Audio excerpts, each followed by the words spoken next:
All right.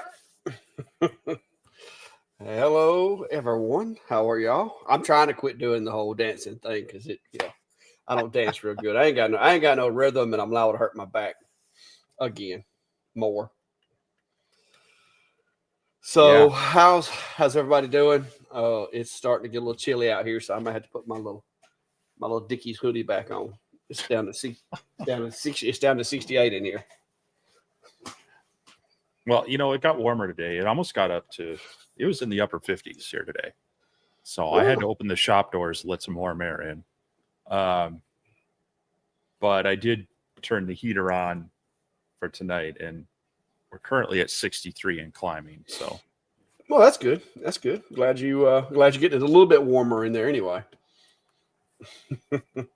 yep. Yeah. But yeah, it's been a busy day. I've been doing lots of small projects and testing machines and modifying. I finally fixed the Shipoko so that I can use the bit setter. Y'all don't know how happy I am about that because that was one of the reasons I liked the machine was because it was the only one that came with that ability. But then I bought the advanced dust collection and couldn't use it for like a year. I haven't been able to use it. Mhm. But I don't know if you noticed my short today or not, but I've actually got a workaround, uh, short of having Shipoko send me come out with a thinner little pen or whatever. So I got it working. So I haven't run a job with it, but I've tested it and it works. Cool. Yeah, no, I haven't been on YouTube today to watch anything. I've been finally published the video of visiting Cody in his shop. Was trying to get caught up on things, and that one had been hanging over me, and unfortunately I pulled all the video down and realized, oh, microphones didn't connect. So in a shop environment, especially with his machines running and fans and everything, there were a few spots where you could kind of understand what we were saying. So I was like, all right, I got to shift gears and figure this out and try to remember everything that he told me and we were talking about. But I think probably actually it was a blessing because he and I talked a lot. Both of us, we get excited about something that we want to talk about, we're gonna ramble. So Yeah. it was probably for the best for the sanity of the viewers not to have a hour long video explaining everything. Um, but yeah, I got that one launched out there today, which is kind of cool. Just shows the process of using his CNC grinder with the multi. They've got wheel packs on them, and each wheel has multiple discs and grinding, you know, sections so that it can do different geometry on it and everything. So I know it's not not everybody's into CNC work and such, and then of course how bits are made, but it's kind of fun to go hang out with him because he's I've used his bits for a long time, and he's done a lot for many people in the maker community. So it's just kind of cool to highlight what he does. Yeah, Chuck said he liked the video. Yeah, it's like I said, and here's my thing. If you guys, if you're in here and you've got lasers and you don't have a CNC, it's not a question of if you'll get a CNC, it's just when you'll get it. Because if you can, you'll be like us. I mean, you'll bounce on into it. I think Steve actually started with CNC and came to Mhm. lasers, but I started with lasers and then moved up to CNCs. And it's a whole different ball game. Oh, I love it. So, yeah, there's Greg over at STL Woodworking. Greg, Thursday is the day, man. Me and Steve, we prefer our steaks medium well. So just let you know about that. So Thursday night, if you want to go ahead and get those ready, we'll meet you. We'll meet you wherever, and be much obliged to eat steak. Yeah, except for no, not medium well. Well Well, should not okay, well should okay. not be in the I'm just trying to framing of save how you. you I'm want your just trying to steak done. save you from the mad cow disease. Didn't know how particular you were about it. So No. he wants his mooing. So there we go. There you go. Yeah, medium rare. That's the spot. So, but yeah, no, we'll be well, I'm getting into crunch time because Yeah. you know get done here tonight. I need to try to see if I can do a marathon session on some editing. Did this project I kind of teased a little bit last week, but playing around with some leatherette on a couple different, few different colors. So I like that one. I figure, orange and the whole kind of honeycomb pattern. And even some blue and gold. Now I seem to be missing the other one. There's a lot of different colors that I've had sent to me, so I thought let's try to make some keychains out of it. And I used a few different styles. A lot of the stuff from Great Carve, they're the people I've used their scratch acrylic. They also have this stuff which they call scratch leather, but it's basically your polyurethane laser safe leather. But theirs is instead of an adhesive back or just bare, it has like a felt or something. And so I found a heat activated glue, another one you'll need to add to your collection, to be able to stick these together. Glues. So yeah. Anyway, so I'm going to try to get that edited.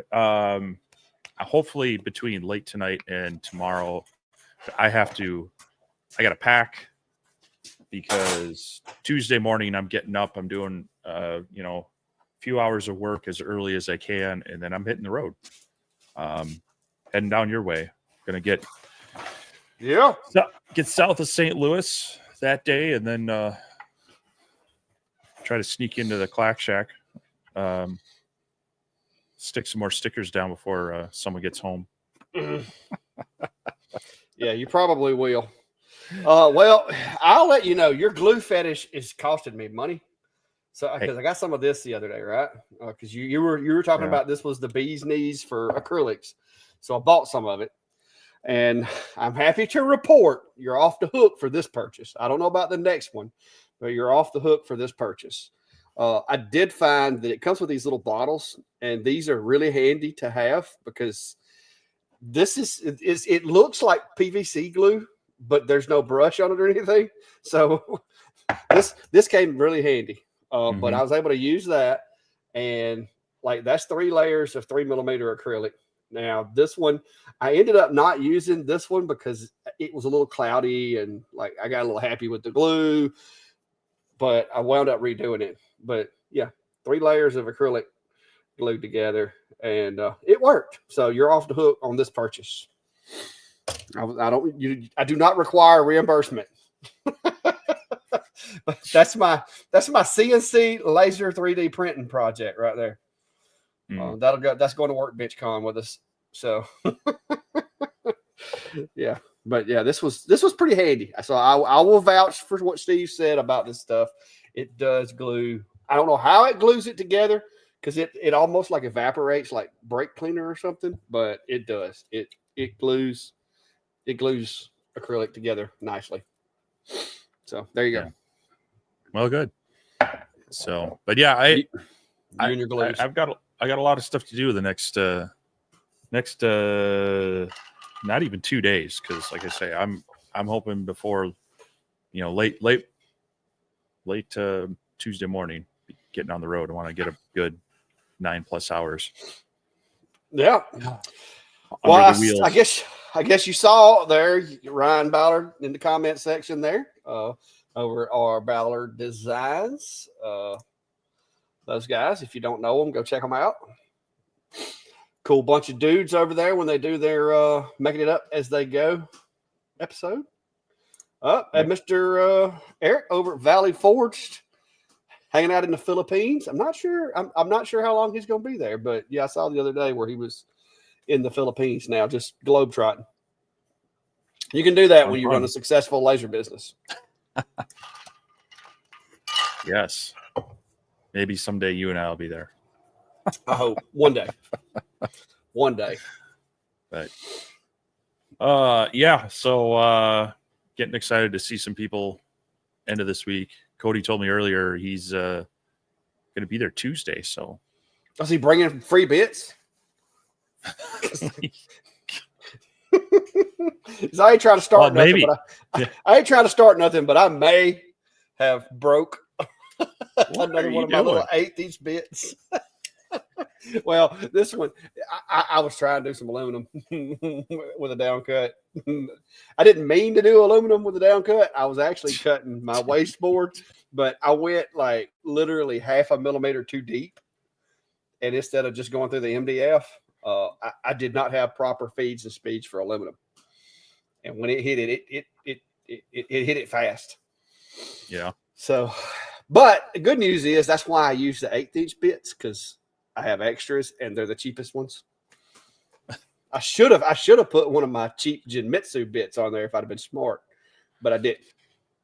If I didn't think about it. Well, I mean, I'm glad you're doing your part to keep Cody in business. Yeah. I mean, it was a well-used bit, so there's that. I don't have to worry about it getting dull. So, I saw Dwayne was asking the name of that acrylic glue. It's Weld On 3, and I'll drop a link out there for you. That's it. Yeah, it's like a liquid cement. It actually chemically fuses the two acrylic pieces together. So it's kind of you have 60 seconds of working time and about 120 minutes until it's like you don't want to move it after about, or I say 120. After 2 minutes, it doesn't really want to move. I mean, I'm not gonna say that you can't, but it doesn't want to move. But it says it takes 24 hours for it to be like cured. But I'll tell you this: after the 2 or 3 minutes, you're not going to get it apart unless you like pry it apart. Yeah. So it works pretty well. Yeah, good stuff. I mean, you basically want to have the two edges, however they're going to be, and then you wick it in. Capillary action will let that suck into the kind of the joint, and then it does what it says. It welds them together. Makes them as one instead of. I lined them up like this and kind of held them. And then I just took and put it like along the edge. Mm-hmm. Now I got a little carried away. That's why I sanded this one, because it ran all over it. Like I put way too much in it. So yeah, but it holds it together really well. There is a balance with this clear of how much is enough and how much is too much, because you can cause a little bit of a frosting in the center of it if you're not careful. But if it was a colored acrylic, that wouldn't be an issue. Well, you gotta. It's a part of the learning method. Oh yeah. Well, that's why I was playing with this. I did this out of like little scrap pieces left over from that job I did the other day, and the job bought all of my materials, so this was basically just extra. Yeah. Very cool. But so yeah. Other than that, the week's all just about getting ready to head down to. Oh, there he is right there. There he is right there. Cody, I am sorry Steve made you sick. He had to remind everybody of that today. I'm hoping he don't make me sick this next trip. I'm still claiming you made me sick with some sort of. I never got sick. So you had that weird aerosol thing you were spraying my way. Unless I was like asystematic or something. I don't know. It's not systematic, is it? Symptomatic. Symptom. We know what you're talking about. But no, I've been well, that's also partially why I'm driving. I don't have to hang out in a little sardine tube with a bunch of other people. Yeah. Yeah, Brian's saying, Steve, do you remember when we were saying David would love a CNC, and he kept saying he had enough going on with the lasers? Yeah, and it was true, Brian. And then I got that Shapoka or that Jinmitsu, not that one, but the predecessor to that one. I got that little Jinmitsu and started playing with it, and then I got bit hard. And so now the big boy over there, which that project right there is another one of those. I'm glad I got the 4 foot by 4 foot, because the guy wanted it to be like over 30 inches square. So had I not got the 4 foot by 4 foot, I'd have been in a little trouble. Mm-hmm. Yeah, it's always nice to have a little bit more space, but then again, it's money and floor space in the shop, so it's Yeah. but I even if haven't you're not sanded it yet. even if you're not cutting the whole area, it gives you extra like hold down options to have a bigger bed size. So It's not completely dry. I just pulled the tape off of it, so I still got to sand it and everything and finish it. But yeah, there we go. Woohoo! Big boy.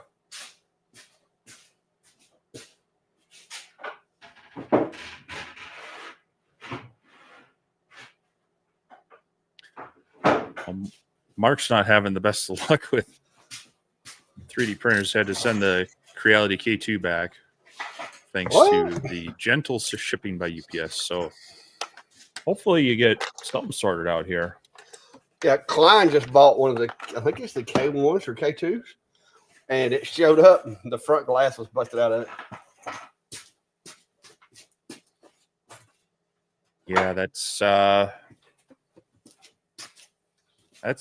risk on any of these machines. Because I got a shipment in of it was the True Flat sent me some more material to work with on things in the future, and I heard UPS pull up, and then I just heard this ka-thunk on my front steps, and I'm like, what was that? And they just tossed that thing up on my steps. I'm like, oh man, I'm glad that wasn't anything fragile. So yeah. Burn carve print, it's still under there. It's been pushed back, so it's still there. You didn't miss anything. I don't know what they did. Supposedly March. We'll see. I've got all these companies. They send you stuff and tell you one thing, and then when it shows up, they're like, "Oh wait, let's don't do it yet." So I've got 2 machines in the shop right now that they're like, "Oh, hold up for a minute. Hold on."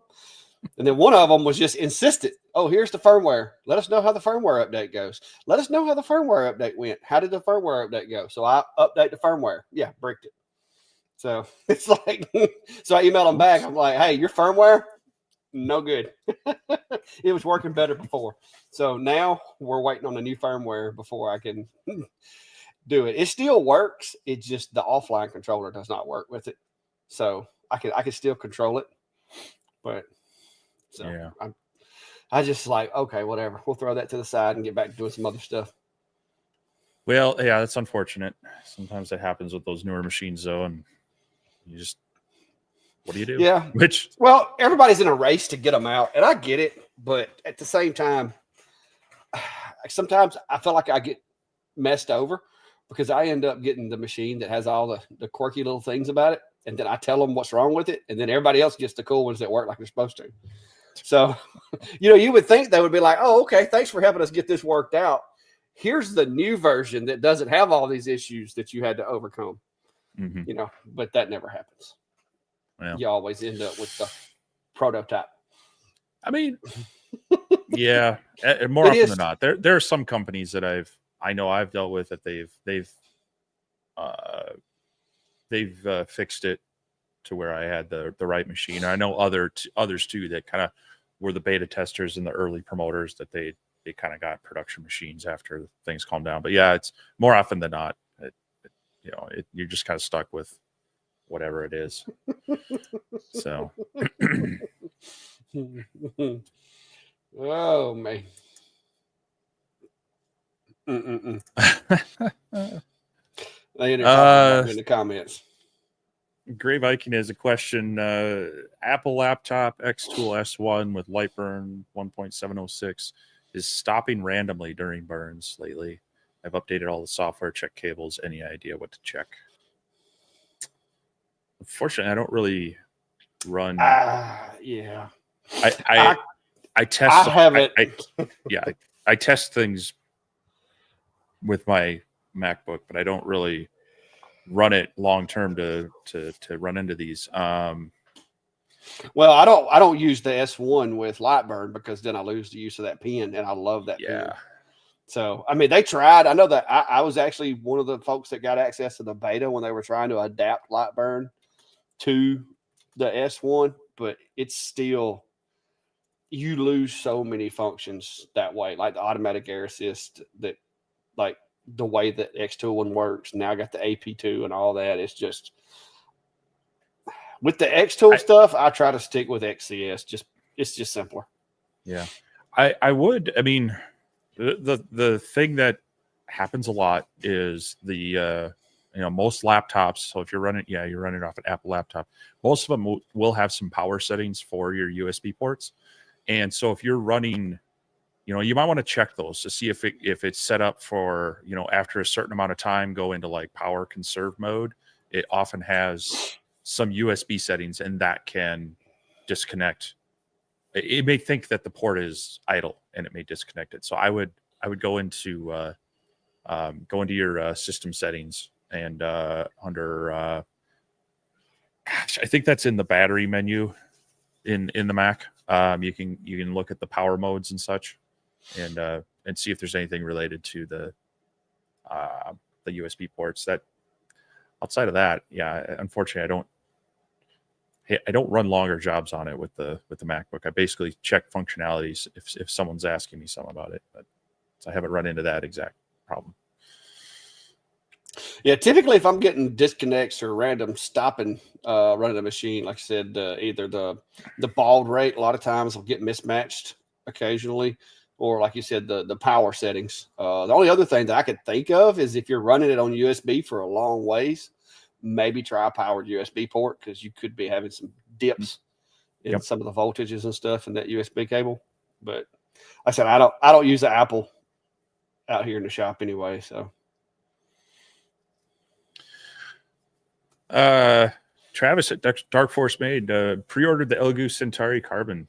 Can't go wrong for $300. Yeah, I looked at that. I know a few people were able to get in on like the early. They ordered it, and they had a few they sent out right away. But now it sounds like the pre-orders are backed up to like June or something like that. So, very interesting printer. I mean, it looks like it could easily replace a P1S. For, like I say, for $300. I mean, that's the price of an A1 or not even. So I don't know. I hovered over that buy button, the pre-order button, but we'll see. So I'll hopefully when you get that, you can report back on a little bit how that's going. Yeah, I'm telling you, I got a little burned with the Creality Ender, and I'm so used to being able to just hit print now and let it go that it's hard for me to swap. I mean, now I do want to get me a machine that I can print like an ABS and some of the better materials. So I will be, but I got to have a room to put it right now. And the house is starting to catch my spillover. So, I don't want to get in trouble with the wife for having too much stuff in the house. So I'm going to wait, hopefully, until I get my new shop. I'm going to have me a little more of a 3D print room. And you can see I'm actually printing as we speak. And you can see Brandy's head in the top left corner right there. Wave, hey, Brandy. But there's the printer. It is in the living room inside the house. So that's nice. That's a little tiny cat Batman hat. We're gonna have fun with Fluffy. Meow meow meow meow meow. Fluffy still has her claws, right? Oh yeah. Oh, yeah, Brady says it ain't gonna work out real well. Yeah. Some cats definitely that's a no go. But we'll try. I got 3 different ones. I know I ain't doing it with Tiger. Tiger's the one that bit me to the bone when she was a kitten. So I'm not trying it with Tiger, but I will try it with Fluffy or Callie. See, Fluffy would be the coolest one. With Loki, I don't know that you'd be able to tell that it's on his head because he's a black cat anyway. So yeah. But well, there's Rick Ramirez, the guy who's supposed to be having 2 CSCs. I haven't seen the CSCs yet, Rick. Get them together, bro. Get them together. You're gonna be so like busy once you do. Oh, hey. Hey, JR, Trade Skillers Anonymous. Thanks for sending that tip.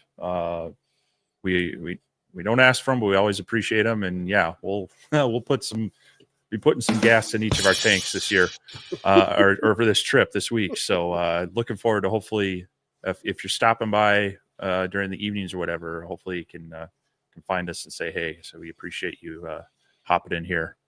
So yeah. Yeah, I'll once Steve makes it here, then that last tank or so of gas will be on the old F-150 there. No. Eric says he's going to be in the Philippines for 3 months. Woo. He's just jet setting, just living it up. Felt like that's how long I was going to be stuck in Arizona. I wasn't sure I was going to get better. Yeah, let's see. I'm trying to get caught up on comments. Good Yeah, Lord, Larry's asking you, did you have to upgrade to Aspire to make the bolt you made? Also found the Shapeoko doesn't have a spindle. Yeah, no. I've done fault with Shapeoko about that, Carbide about it. I've emailed them, asked them if they were going to make one, and they basically said there's not enough interest. To which I said, BS.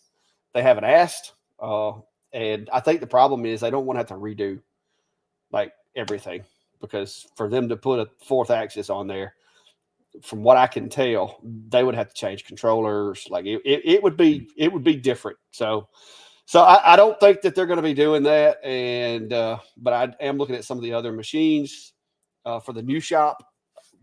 I may not get the 4 foot by 4 foot. It may be like a 4 foot by 2. But I know as of right now, currently, Onefinity and CNC Labs both have a rotary axis. I will say the CNC Labs is longer, like as far as the length of the material that you can do, from what I know. Now, you could probably extend the Onefinity one, but the Onefinity one that I saw, the only one I found so far, I think it does out to, was it 32 inches, to where the CNC Lab one goes. It uses basically almost the whole 4 foot wide. So Okay. we'll see.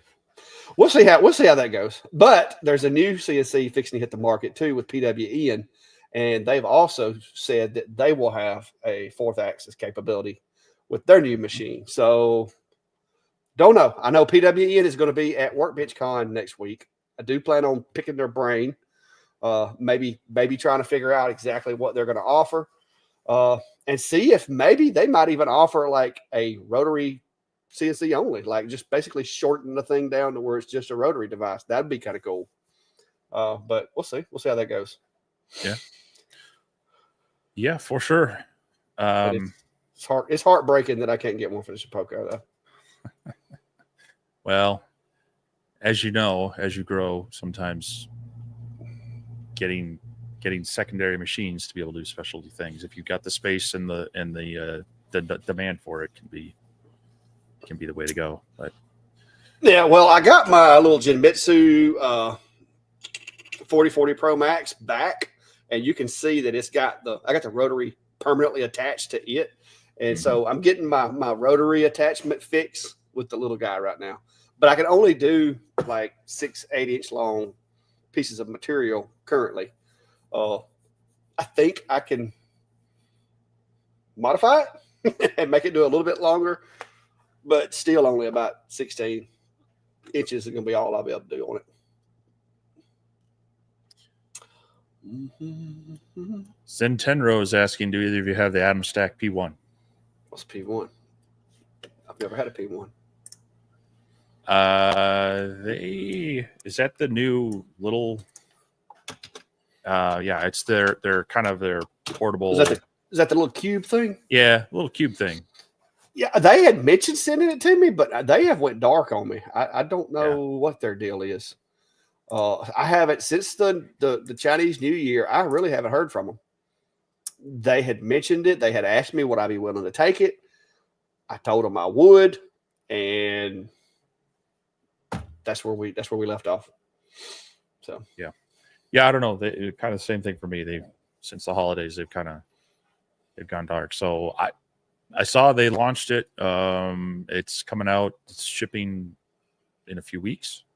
Sounds like so. But yeah, it's kind of just your basic. What do they have? It's a 5-watt diode or a dual 5-watt blue diode and a 1.2 watt IR. So kind of a lightweight version of some of these portable ones. Yeah. But interesting. They got Core XY for the control, so it's probably fairly quick. That might help out with that IR. Yeah, Chuck, I basically used it like a I squeezed the little bottle and like squished it, stuck the tip down in there, and then just sucked it out like that, like almost like a turkey baster or something. It worked really well. Now, once it starts getting lower and lower, you'll have to tilt the thing over to get it out. But yeah, that worked. Were you guys? Travis is asking, has anyone engraved basalt coasters with a diode laser? Got a good deal at a store. Couldn't pass up. I have not. I've done some granite and slate and then some engineered stone, which has mixed results. But I can't say that I've run basalt. I would hope it would be similar to slate to see what it would do, but I don't know. Larry, I didn't answer the other half of your question on this one. Larry's asking, did I upgrade to Aspire to make the bolt? But no, Larry, you can actually take STL files that you make in Tinkercad or Fusion or whatever and bring them into VCarve and use those STL files. And that's what I did. I actually created I downloaded the STL to start with on like Tinkercad, and then took it into Fusion and put a rod through the middle of it because if I didn't, what it was going to do is going to try to cut it completely loose from the material. So I went and put me a little rod through the middle of it. It was 5 millimeter circle, and basically just punched a piece of material from one end to the other so that it would have something to hold it in place as I was, carving it. Then I exported the STL from Fusion over into VCarve and did it that way. So you do not have to have, Aspire gives you the ability to create 3D stuff, but you can actually engrave 3D stuff with VCarve and VCarve Pro. You just can't create it. You can't make those 3D tool paths unless you just bring a STL in, which is what I do. Now I'm going to try to get upgraded, hopefully, to Aspire, but we'll see. I'm gonna have to have something a little bigger, and I have to figure out a market to sell stuff to make some money with that. Right now, I'm just making like cool little desk sitter type things, like decorative things to make people ask questions. I'm gonna have to find something a little more monetized. Yeah. Let me try to get to the bottom. I'm going to fast forward down to the bottom of the comments. So if there's a question that you've asked and we haven't answered it, just throw it up there again, guys, because I am having a hard time keeping up. Well, I saw a couple questions like this. What is the best part of the Lightburn 2.0 update? And I have not downloaded the release candidate to try. I've just been kind of busy the past week. But I am curious. Now, a lot of people, some of it's in the display elements. They've got like a dark mode, and they have that, so that could be visually helping out some people. I'm really curious to see what their improved camera calibration does, because that is kind of a sticking point for a lot of people. Is that they either the calibration is difficult and not easy, doesn't work well, or you do it and it's still fairly off. So I'll be curious to see how that shapes out, but I haven't tried it yet. Like I say, it's just in release candidate mode, so it's still very much beta and there could be bugs in it. But hopefully we'll see more on that soon.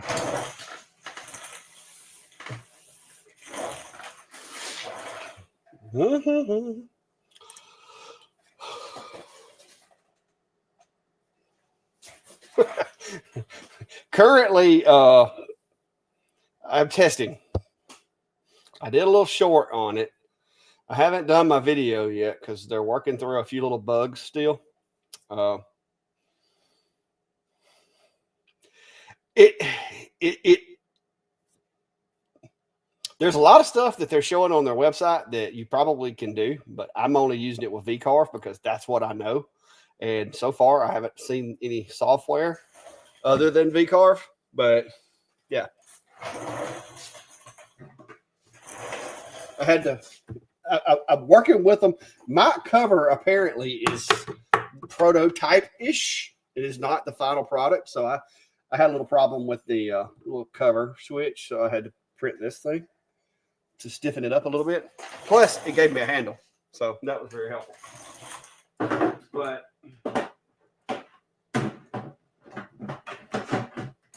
I don't want to go too far off in the weeds on it. I do have a video coming, but I'm still trying to create my opinion of it and who I think it fits and whether I would rather have it or something else. Or there's a lot of variables to it. It is not in any shape, form, or fashion anywhere near competitive with either one of those two machines over there. I will tell you that.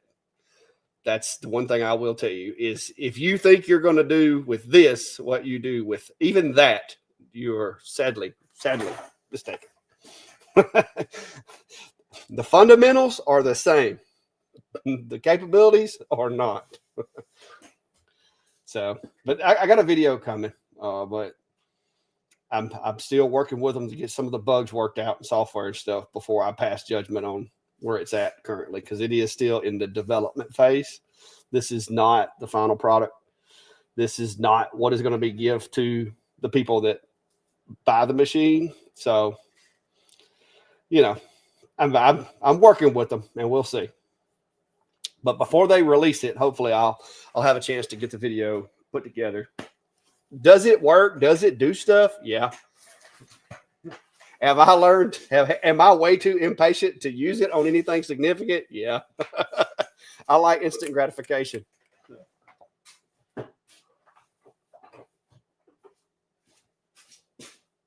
Michelle has a question. When engraving tumblers on the S1 40 watt, do I need to test every color or just the white and black and adjust from there for the other colors? And you've got a video on a multi-pack color of tumblers using that one. Yes, I do. How many did you, on average, how similar were your settings and how much? To do that, you're going to basically need 3 settings. You're going to need the darks like black, red, green, like the dark black, red, and the dark greens. That's going to be one setting. Then you're going to have white, any of your, what do they call that? My wife calls it something. Pastels. You need the lighter colors, the pastels. Those are going to be another setting, which is going to be like basically like white. And it's usually like a 10% difference in all the different tumblers. And you can get, generally speaking, you can get some tumblers that'll work with the same settings, but if they've got a real thick coating, you're gonna need to at least modify your settings a little bit. Actually, I think I've got a couple of them, but this is, I'll send you the link for this one. This one, they sent me a box and it had all kinds of different colors in it. But the red, green, and black are going to be your easy colors. Those pastels, as they call it, those can be tricky. And I give you a few tips in there as far as setting the focus, how I set my focus to ensure that I don't leave lines, because you will, if you're not careful, you'll either overexpose the metal causing lines, or either you won't remove the coating causing lines. So it's really a matter of having the perfect settings to avoid that. So.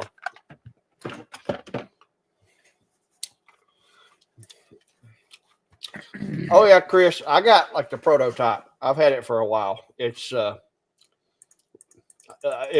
not going to be anything like the other one, and I don't know if they're planning on sending me another one once they work some of the bugs out or fix some of these different little things that they're working on, or what. But yeah, I'm sure there are people out there that would love to have it. It is highly portable, as you see, but your mediums and what it's capable of are you going to have to be specifically to where, you're not sitting here for 5 hours trying to do a coaster. I mean, that's where you don't want to be.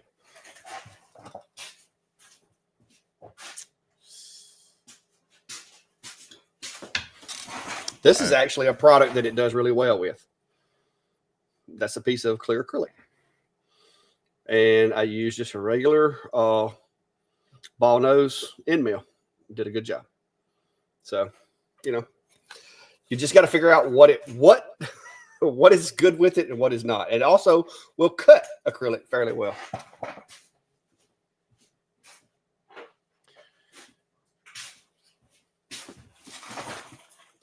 Mark's asking for advice on looking to upgrade it from a 22-watt diode. Has about a $2,000 budget. Wondering, would you recommend the OhmTech Polar OG version or a 70-watt 800 by 800 diode?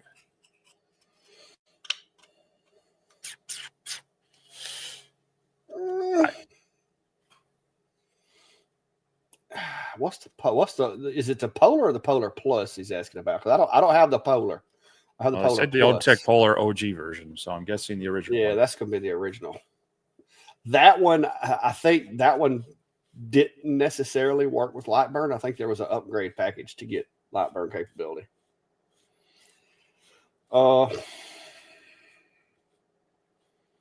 If you're going from a 22 watt and you're not wanting to do clears or you're not wanting to do acrylics, I mean, you could get a nice diode, but you could also get how much is the Atom Stack right now? The Hurricane. Because I'm gonna be honest with you, unless they've jacked that price up, that Hurricane's a really awesome CO2 for the price. Oh, it's 27, and you don't have to have premium Lightburn. It works with GRBL Lightburn. So yeah, it's just as expensive as the Polars, more so. I don't know. I can't speak on the original version of the OhmTech Polar. I don't know. I will tell you this: I would get a diode before I'd get a K40. Don't do that. So I don't know. Yeah, I'm not even sure where you can buy the OG Polar. I was just looking at OhmTech's site, and they only list at least I'm only seeing them. You know how these pages are. Oh, yeah. Because the Polar Plus starts at $3,000. So I guess it also depends on working area. Yeah, you could probably get a higher wattage diode in a larger working area than you are a CO2. But yeah, you could get the X40 for less than $2,000, and that's a big machine. A 40 watt Atom Stack machine. Well, you can do a lot with it. And for $2,000, that gives you money for such things as a rotary, honeycomb and stuff like that. I don't know what is the price on the Atom Stack X, because I love my X40. I absolutely love it. Oh, wait a minute, they changed it to A40 now since they've rebranded everything. That just kills me. Yeah, so it's $949 for the A40 currently. And if you think, well, can't really see in there right now, but there it is. That is that's my X40, and that is my workhorse. That thing right there brings more money into the shop than any other machine in here. Mostly because I do stove covers on it, but still, that is my workhorse. If that machine tears up, there will be another one ordered tomorrow, just like it, to go in there, or either I have to get a really big CNC or a really big CO2, because to replace this, what this X40 can do for me here in the shop on wood, I would have to have like a $5,000 CO2 machine to have a bed big enough to do what I do. So this is 1/5 of the overhead. This machine on average makes me around $400 a week. Just that X40.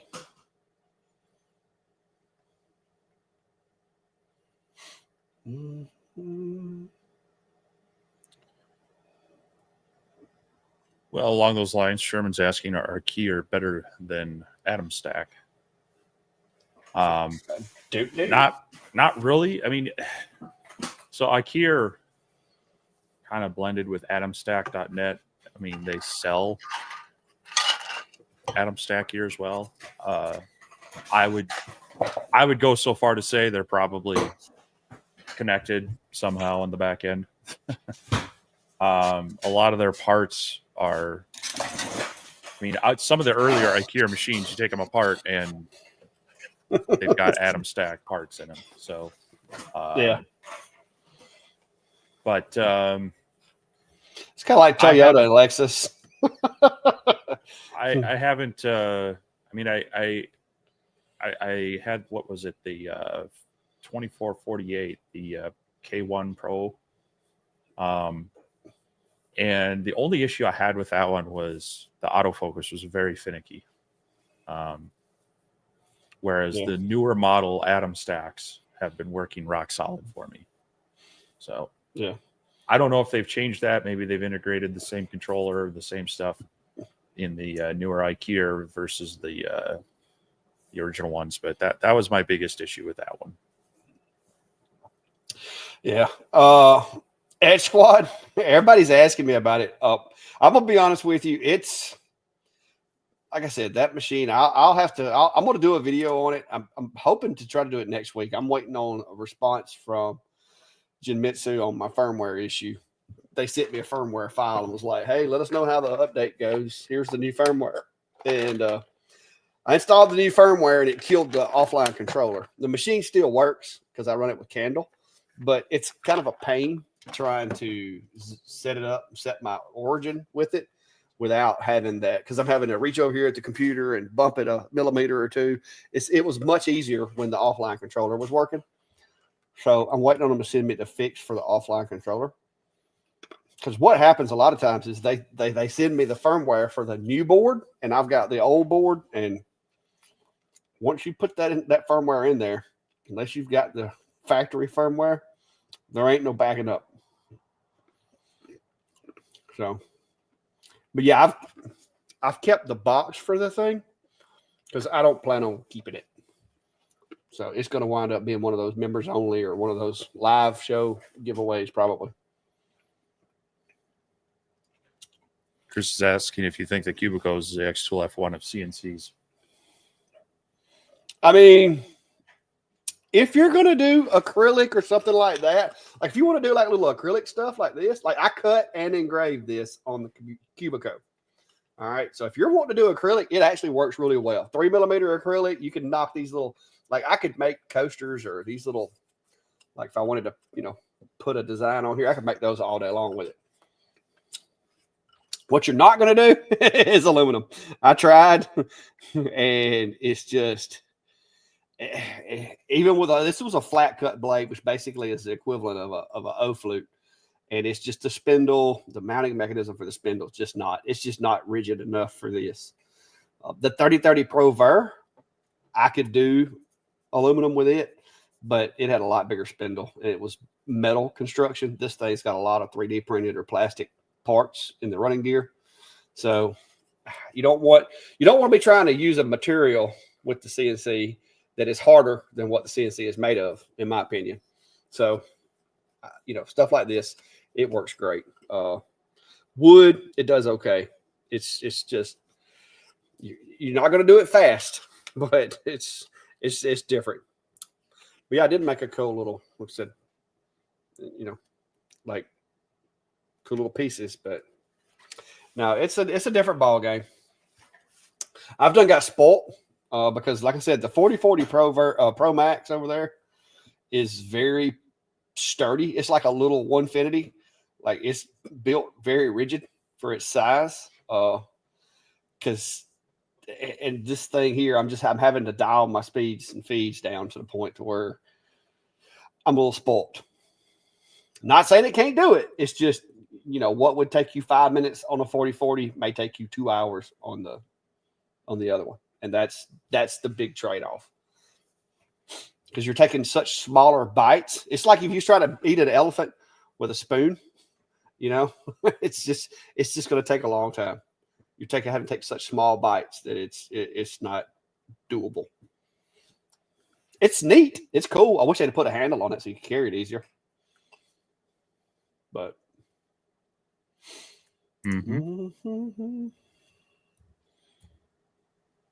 all right, Trade Skill Anonymous is asking best value for the buck, both UV and fiber. Not going to do X2 F1 Ultra.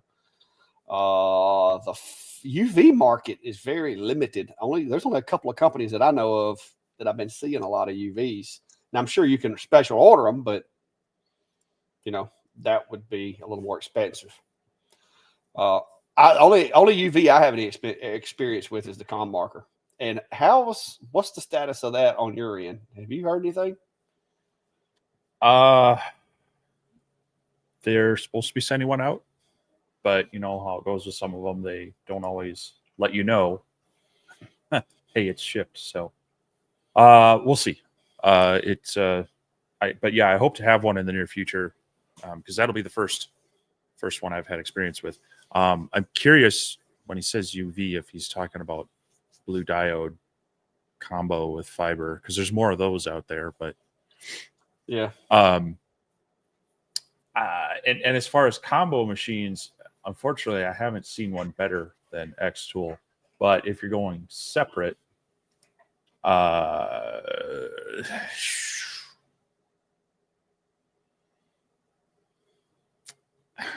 don't know.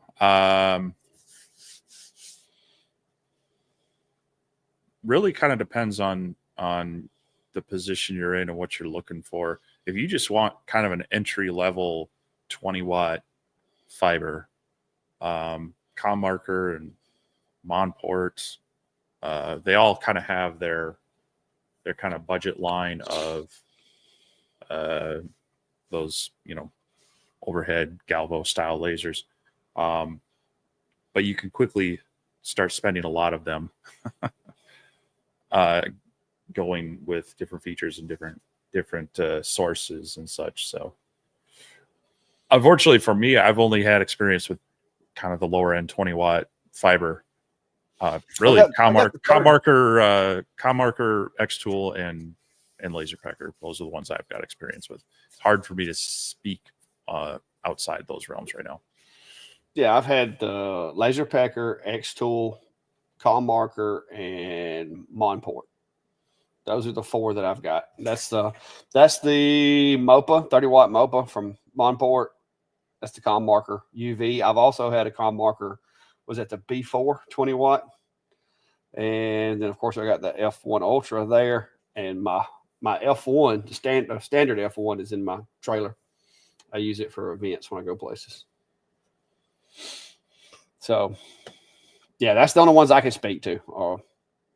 Me personally, the X Tool F1 Ultra, I know it's expensive, but it is very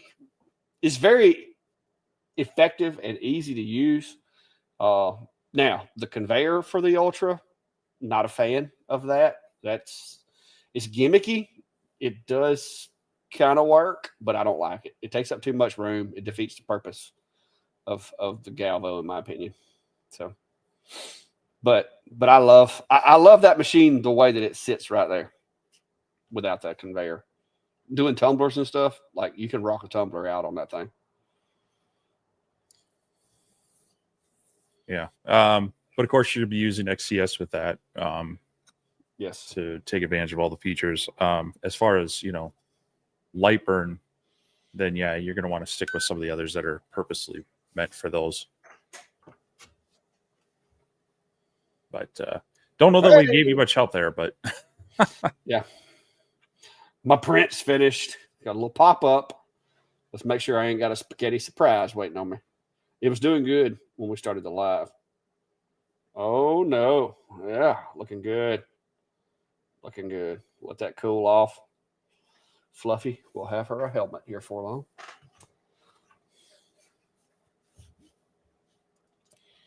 So AGT's got to ask for some help with the Bamboo A1. Was printing along fine. Spool went empty. Changed to new spool of PLA matte, and it is stuck in the remove old filament stage. Yes, bro.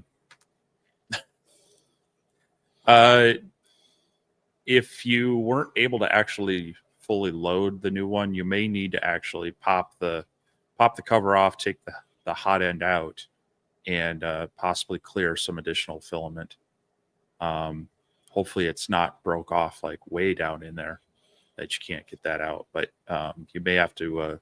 I know there was a couple times where I had it was some filament that probably should have been set through the dryer, but it snapped off, and I had to pull the head, and luckily I had and this any 3D printer you get, try to get extra nozzles, extra hot ends, because it sucks to have one. Sometimes it's not broken, but it just gets all plugged up, and you got to pull it out and clean it off and empty it out. So try to get yourself a spare head.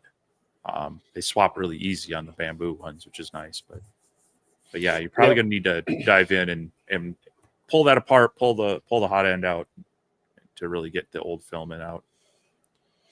Well, see, I got lucky on mine. I had an incident the other day where my filament snapped right before it went into the head. And so I had that, basically it was stuck in a loop. It thought that it couldn't get the filament out, but so I ended up basically loading a new roll of filament after I preheated it and everything. So that as the new filament came in, it pushed that little piece on through the hot end and was able to get it loose. But I had to preheat the machine and get it up to temp before doing that. That way it would allow it to go through there. Because if not, the filament, when it was trying to load, it was hitting the top of that little piece, and it wasn't working. So maybe you'll get lucky like I did and be able to push it on through. But that's why I bought my dryer, because I had like 2 incidents of that happening like back to back. And so that's when I went and bought a dryer, because that stuff snaps easy when it's wet for some reason. Yeah, says to shut it down, canceled the print, and tried to restart. If it's still in the same step in the program, will not proceed to load new filament. Interesting that it reboots back to loading or unloading. Is that what it's probably saying? Not completely killing the power, I would imagine. If you just, as you know, you can push the little where the four filaments come together. That little piece will pop out of the top of it, so you can pop that out also.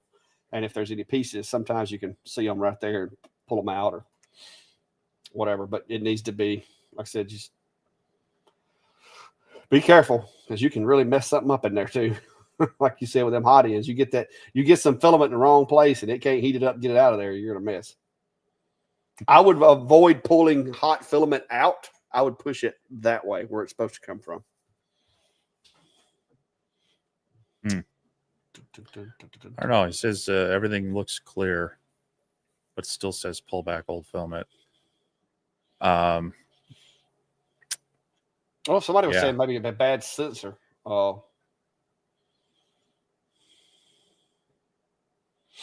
And I mean, that's possible, I guess. But when I had that issue with mine, like I said, I was able to clear it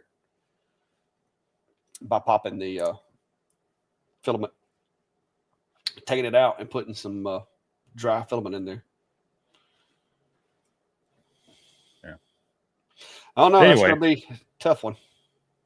Yeah, I mean, unfortunately, if it's physically clear from the head and is still, I think they're right. There's probably something's tripped as far as faulty sensor or something. Probably going to need to reach out to Bamboo support on that one, because they might have a better hack to reset it, or because I'd hate to have you completely reset your whole printer, because that would be another option. But then you'd have to reconnect it to your account and everything. But well, if it's got an error and it's not clearing the error, I wonder if, like, have you tried completely killing the power to it, like flipping the switch in the back, or are you just canceling the job and it's booting back? I don't, like I said, without being hands-on, it'd be hard for me to say. Trade Skillers Anonymous is saying he wants a true UV and a separate fiber. Says fiber is less of an interest, no plans on deep engraving of metal. UV is super interesting. The only UV that I have any experience with is this one. And some people out there will tell you that it's no good. I've heard plenty of people say that. I've had really good luck with it. I haven't tried any of the other ones, so I can't say for sure. Of course, the people that are saying this no good, I don't think they've tried it either. But still, I'm not going to pass judgment on it on other ones because I haven't tried them. But I do know that this one, it works well. There are some little things that, like, if you wanted to nitpick it, if once you get like the full 150 by 150 work area, the corners get a little hard to engrave, like just small amounts of the corners. But that's some of the lens and the way it's set up and everything.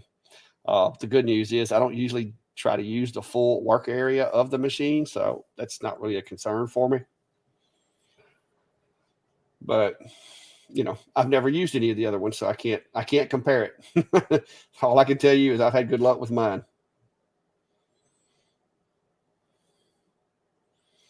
Hopefully I'll have experience with one shortly.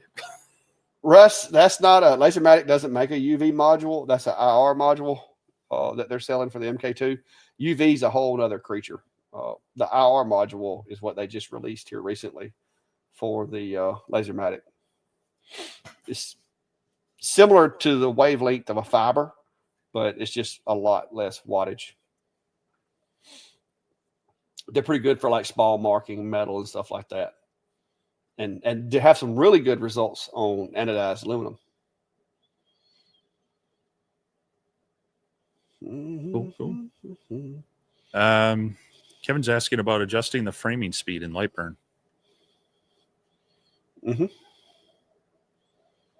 You got it pulled up? No. I'm being lazy. Need me to pull it up? Hang on, I'll get my Lightburn thrown up. Yes, you can do this. Has to do with the speed in the move tab, I believe it is.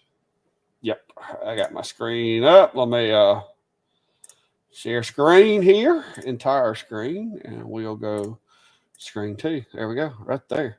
All right, so when you're up here and you go to the move tab right here, this right there, that is that's where your speed comes from. And the way that you know that is if you hover over the button, it'll actually tell you. Right there, it says trace the cut boundary with the laser head, beam disabled. Speed is taken from the move panel. Speed setting, Alt R. So that's right here. You have this one, which is the square, and then this one's kind of a rubber band frame. If you're going to frame, one thing that you may want to make sure that you have done is under your device settings. I can't show you on this particular machine because this is a CO2. Stand by. Let me swap profiles here. Swap to my X40.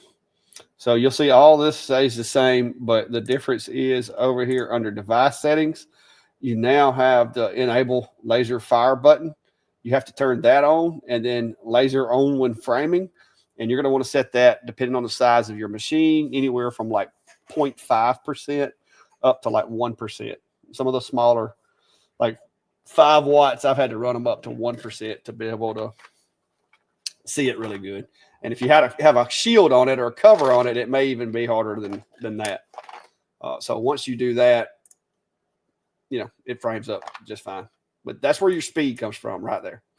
So change that to like 100 or whatever. And there you go. Hope that helps. Maybe that'll get you there. I have run out of drink. Ain't nothing in my refrigerator of it. Wait a minute. I may have water. Do I have water? Do I have to make sure I bring beverages with me? No, my refrigerator out here is empty. I found 1 bottle of water. I got 2 in there that are froze. I can't drink them. They're too close to the little ice box in my refrigerator, and they freeze. They're handy when you're working the tractor or something. You just take a frozen bottle with you and drink it as it thaws.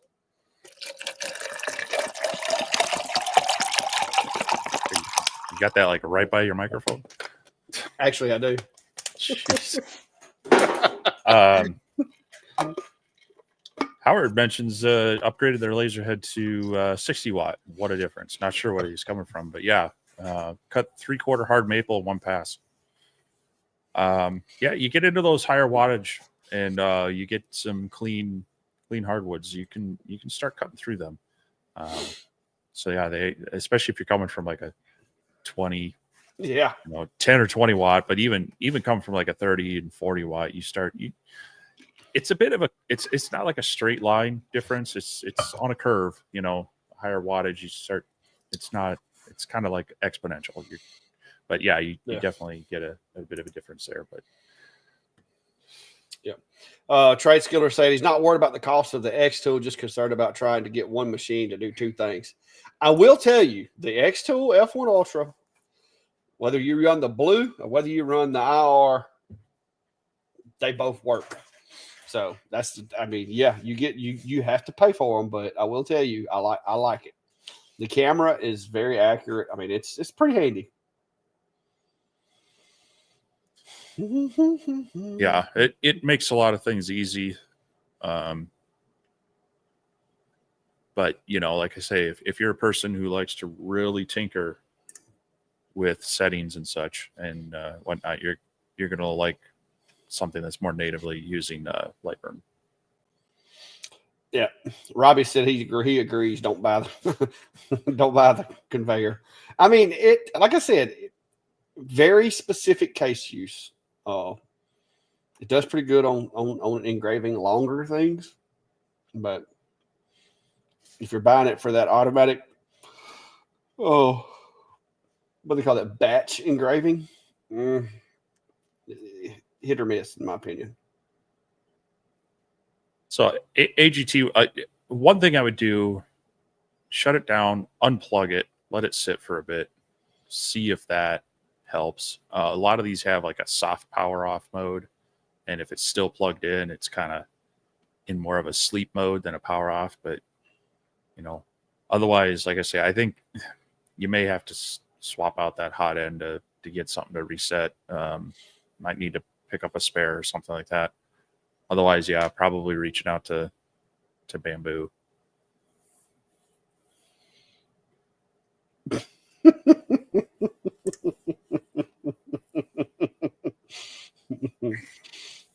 You got your refrigerator outside? Hey, not today. Today it melted off most of the snow, even in the shady parts. So it's been a weird winter. Well, yeah, I mean, last week it was barely getting above zero. This week we got darn near close to 60 down here in southern Minnesota, but still early.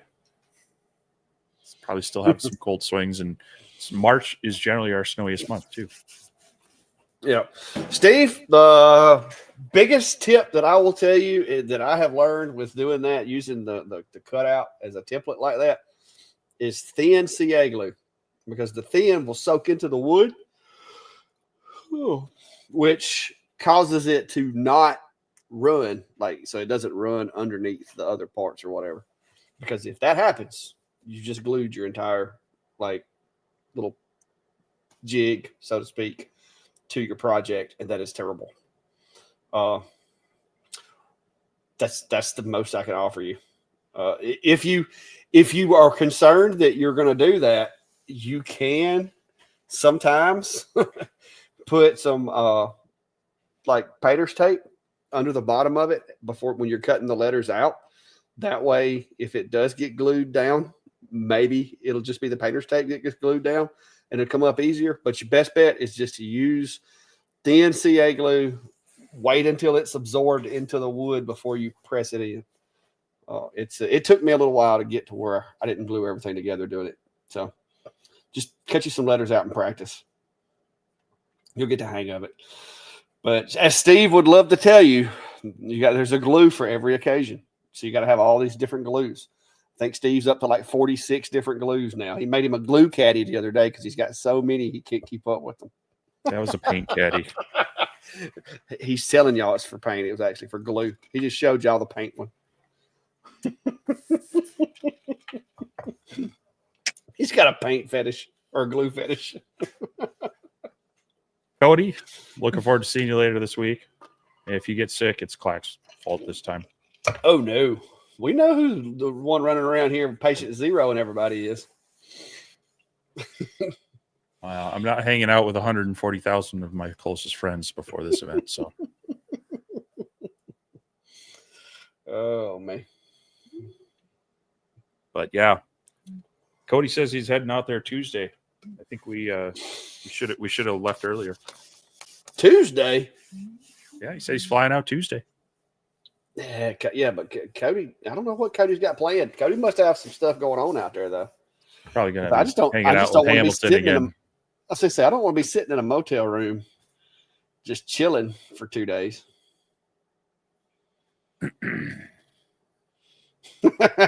Brian, hey Brian, come on now. Steve's the one that went on. I didn't even get around nobody. Like Steve was sniffling the first day we got there. I think he caught it on the way over and tried to give it to me, and I just luckily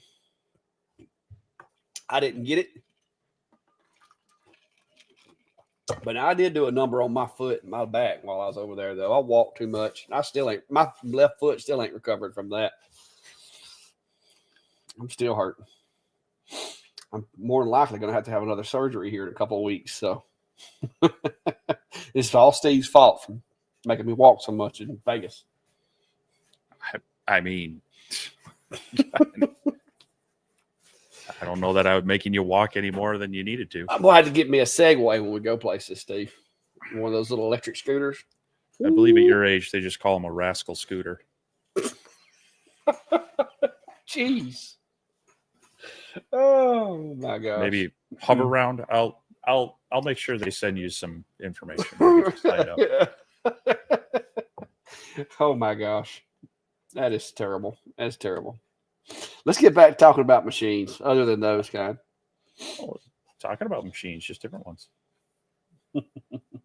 Yeah, I'm down to 220 days. I will be at 219 tomorrow, which is pretty cool. I ain't gonna lie though, I'm getting a little nervous the closer it gets. It's like I've always had a job, and all of a sudden, the only job I'm gonna have is working for myself. And I have those days where I can be a real jerk to work for. So I'm a little concerned. What happens if I fire myself? Oh my goodness! Seriously, it ain't that bad yet. Well, don't worry. I'm gonna get you some information. Mercy. All right, it's hour and 13 minutes, guys. It's going pretty quick. So if you hadn't, go check out that laser engraving community page. Hit that button. Check it out. The map. You can add yourself to the map because we will be using that. Especially like coming up next week for those of you that are in the Georgia, somewhere in the Atlanta area. There's only usually about one time a year. Well, I guess there's technically 2 times this year that me and Steve are in the same location. But Workbench Con this year, we will both be there. So if you're in the area or going to be, holler at us, let us know. We can go hang out and get some wings or something. Talk shop. Because that's the one thing I like about these trips is it's usually like-minded folks. So there's a lot of laser and CNC talk. Yeah. I don't know. Maybe that's what kept you healthy last time because it felt like every other meal you were having wings. So yeah, it was all that spicy stuff. I kept telling them I wanted the hottest wings they had. I'm telling you, those spices, it's a real thing. It keeps you healthy. The best uni. Yeah. Far as I know, your comments are showing. I'm seeing them.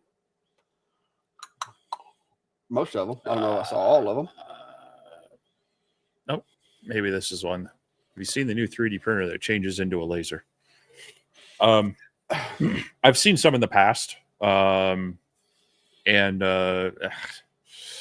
It's not uncommon to have these kind of multifunction machines. I mean, even Xtool with their M1 Ultra, they have the modules for it, and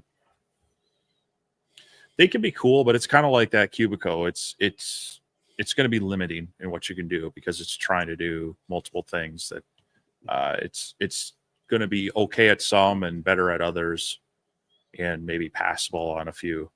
But so I don't know the specific one that you've seen lately, but yeah, they all function very similarly with the G code, and then telling the module you need to turn the laser on or off and a certain power, kind of no different than sending commands to feed some filament and keep the hot end at this power. So it's not a stretch to make these machines multi-function, but it's not always.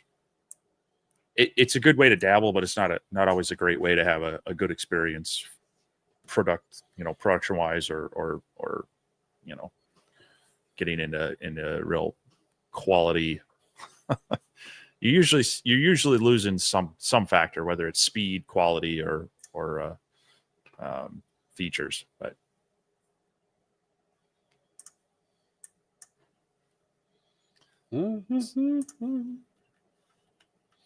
And I'm working on something. I'm working on something here to answer a question. Is it the one that you brought up here?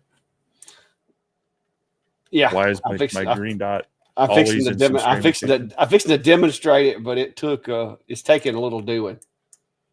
Okay. All right. Yeah. All right. Here we go. All right. So I'm going to answer this question. My guess is, because here's the thing. If you're using current position, your dot is going to appear based on these little boxes right here. It's going to be center right, whichever. Top center, bottom center, left center, right center, or dead center. Now, if you start noticing, like let's say if we take these guys right here and we stack all of these three shapes right here on top of each other. Let me get that last one. All right, I'm gonna stack all those on top of each other. If you notice, even though I've got center right here selected, my green dot is still not on top of these three. It should technically be in the center of these, but it's not. And if you'll notice, there's a reason it's not, but it's hard to see. And typically what has happened is you have some type of little artifact type artwork in the workspace that you can't see. One way to do that is, like, if you notice right here, when I move these around, if I move all of these, you can notice they're kind of like orbiting something, right? We would agree. It looks like they're orbiting something. Well, if you'll just take and select the work area, there you have it. There is a tiny, tiny, tiny, tiny little line right there. A lot of times that'll wind up happening, especially if you're dealing with files from Etsy or somewhere where somebody designed them in Inkscape or something like that. And you'll end up, when you start moving things around, you'll leave those little remnants like that in the work area. And so if you see that the green dot is shifted off from the center of your graphics like that, just select like the opposite side, just select that area and you'll find it. Once you find it, delete it, and look there. Your green dot goes in the middle of your items. So now it's going to stay in the center of these. No matter where these move, it's going to stay in the center of them, unless you do like left origin, right origin. But typically, if you're operating in current position, you're going to put that in center. So once these little three guys right here are centered up with each other, so does your origin change. So that would be my bet. If you're having an issue with that in current position, my bet is that there's some little random something or another hiding somewhere in your work area. Klein had one do him that way, and he couldn't figure it out. And he's like, "Man, why is it not doing right?" And that's what it was he had taken, and somehow or another, it's literally like one just tiny, like, you can't even see it, little piece of material in there. So if you'll check that, if your green dot is not going in the middle of your artwork, that's probably the reason, is it's trying to get between your artwork and something that you can't see. So there you go. There you are. But yeah, I had to go in and like make that little tiny line using the pencil function. So I was over here just zooming in. Yeah, Jack, I saw your Bible carve that you did. That thing's pretty cool.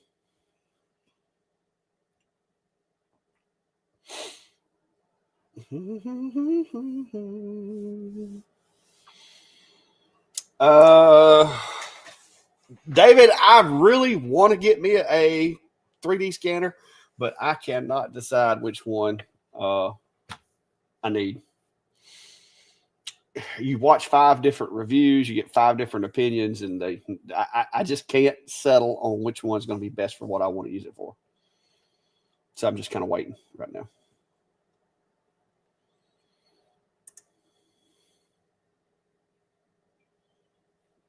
Okay, what is that? Got a spammer in here from Twitch. It happens. The best of you and I. How do you feel about the UV flatbed printer? If you're talking about X Tools' new printer, it looks interesting. As far as kind of a entry level DTF type printer, it seems to take some of the hassle out of it over some of the others. Seems to be geared at like a small business that wants to use it. But I don't know that I'm going to have any hands-on experience with that one unless I run to someone else's shop. It's just not something that I would be adding to my workflow right now. So, but you have to let me know if that's what you were talking about.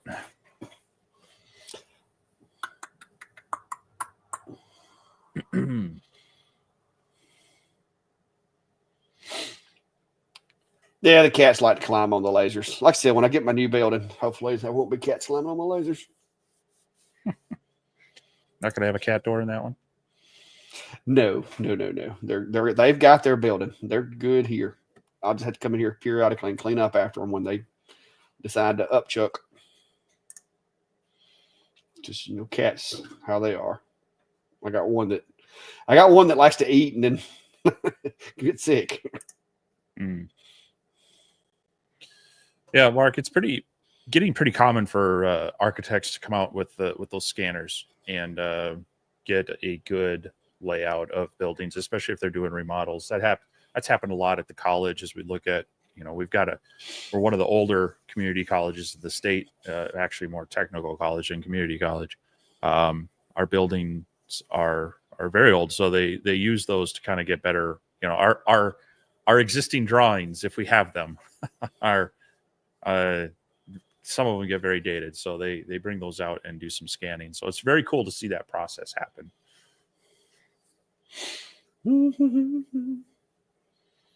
Aldrich, no, I keep the lens covers on typically, but that's why I just blew that one off and put the lens cover on there. But because Fluffy has that kind of hair that sticks to stuff, so you have to blow them off real good and make sure you keep the lens covers on there. But I check them periodically anyway because it's a dusty shop. Yeah, actually, I should see if I can. Since I was working, of course, we had such a nice day today, and instead of working out in the out here, I had a project that I'd already started with these keychains in the basement shop with the S1. Cool. And, so of course I had my supervisor in the shop with me. That's Jeff, isn't it? That's actually Pippin. Oh, I can't keep Jeff's brother. Up. Get them mixed up. Well, we have 2 orange cats, so it's understandable. Yeah. But yeah, he was monitoring the S1, make sure I was doing everything right.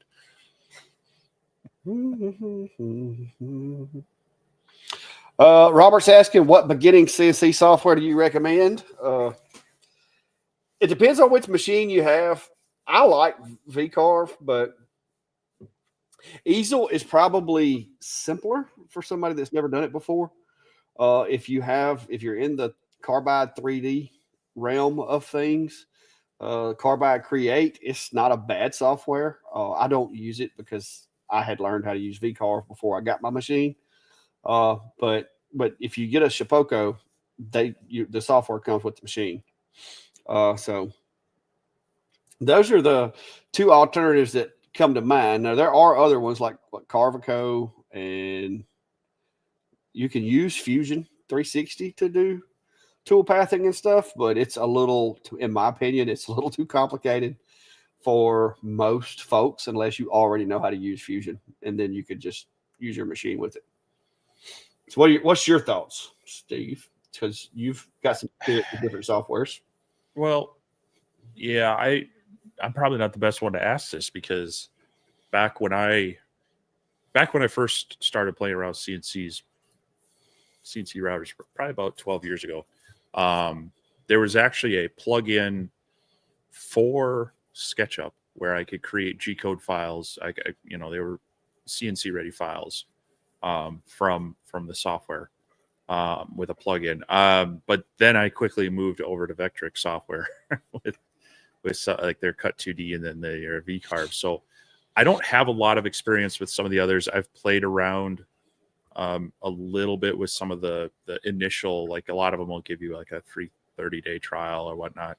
Now Carveco is going to be at Workbench Con, and I'm hoping to talk with them a little bit about their software because of this very question, because I do most of my stuff in VCarve Pro, and I get that a lot of people don't even want to. It's like what, $300 for the desktop version, and it's almost $700 for the Pro version.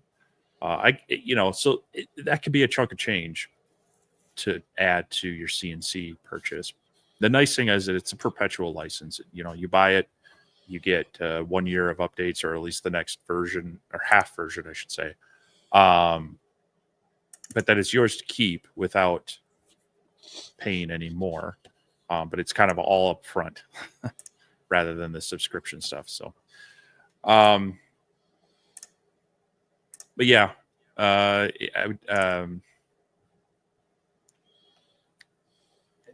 don't know. It's like I say, it's hard for me not to recommend going that route because so many people end up there in the long run. They either get tired of paying for the subscription and just want a piece of software to buy it and be done with it, or they, so many people. It's kind of like Lightburn with lasers. A lot of people use VCarve software and share files that way. So, but I'm hoping to get a little more information on some other options here in the next week. Yeah, see, this is the Carbide Create software, and it's not terrible. It's kind of like XCS in my opinion. It's made to be user friendly and for beginners. So there's a lot, and they've added a lot to it. You can get the Carbide Create Pro or whatever, and it does a lot more stuff. But I've used this, I designed this surfacing path or whatever early on when I first got my machine. Before I got my Pro license for the machine, all I had was VCarve. So in order to do a 48-inch design, I had to use Carbide Create. And so I went in here and created this just to be able to surface the machine. But it does a lot of different stuff. But it's just, I've never really sat down and played with it because I've always had Vectric since I got my license for Pro so that I could actually do this large of an item without it. I haven't went back to it. I probably need to sit down and play with it a little because I think it would be an option for people to use. But if I ever get to where I'm caught up, I guess I could. But I stay pretty busy with my nights and weekends gig I got going right now.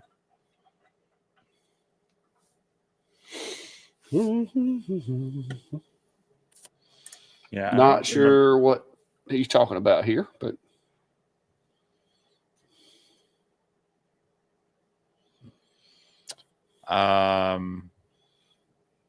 yeah, I guess it depends on the software. I mean, if you don't have an offset set up and you're trying to use that for framing versus the laser head start position, it could be giving you differences. Yeah. Somebody was asking about the cats. No, typically they were asking if the cats try to catch the lasers. Typically, all my machines now are enclosed, and if they're not, I either, like I'm standing here watching it, or either I lock the cats outside during the day. They're usually outside when I'm in here working. They come in here late at night when it gets quiet, because if I fire up a couple of good tools or I got the CNC running, typically they get on out of here.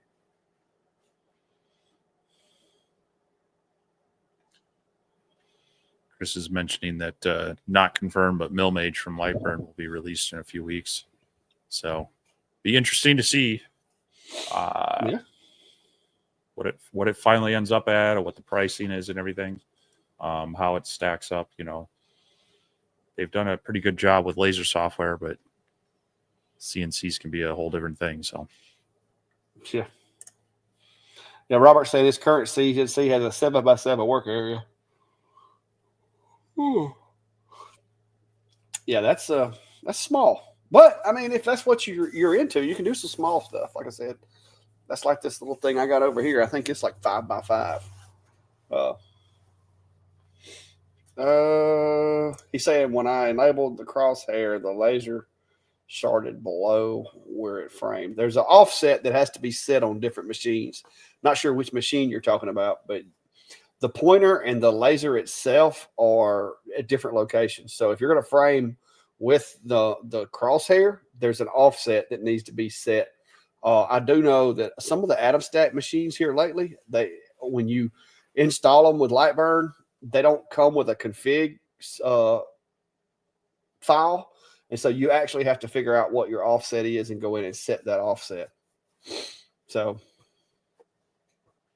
it just depends. Me personally, I don't like the crosshairs because if that offset is going to cost you some work area somewhere, like it might not be, but 12 to 30 millimeters, but it's going to cost you some work area somewhere because you're not going to be able to frame.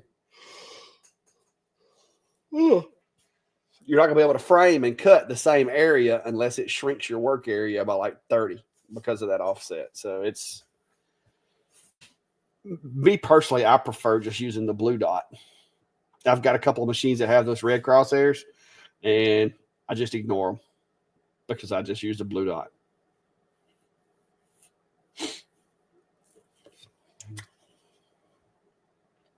X-Tool started that whole red crosshair thing, and then everybody jumped on it, and I don't even know why some of these machines have it.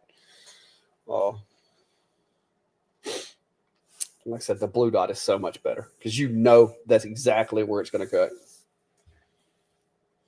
Mm-hmm. Yeah, I the only ones I've used recently, I guess, would be the S1 because of its built-in tools with XCS, but then it already has the offset kind of calculated and good to go. But yeah, I on my D1 Pro, I just turned that thing off and fired up the laser on real low power. Yeah, now if you're using XCS, it works great. But if you're trying to use them in Lightburn, that's when you just, I like the blue dots better. Mm-hmm. Whew. Mercy. I got yawning again. I need some caffeine. All I got is water. Let's see. North Alabama Smoke's asking, I know a good bit, but explain GRBL and G code. Well, GRBL is it's the controller, and so it's an Arduino based hardware that interprets code of various types of things. So one of the things you can send to it is G code, and that G code is basically like coordinate system.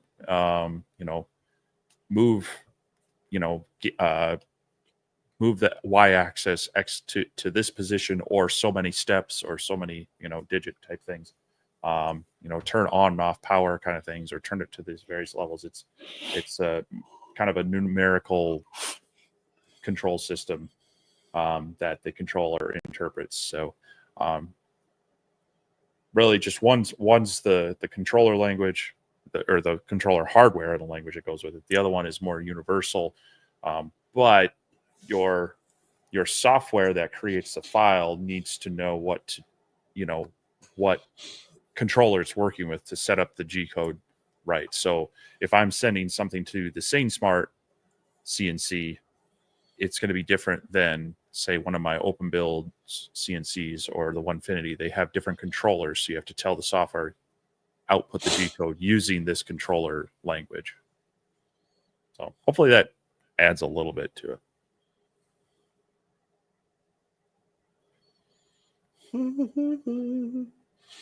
Radu the Impaler says, newly looking into 3D printers as a complete beginner. What should I be looking for as far as specs, materials, etc., etc.?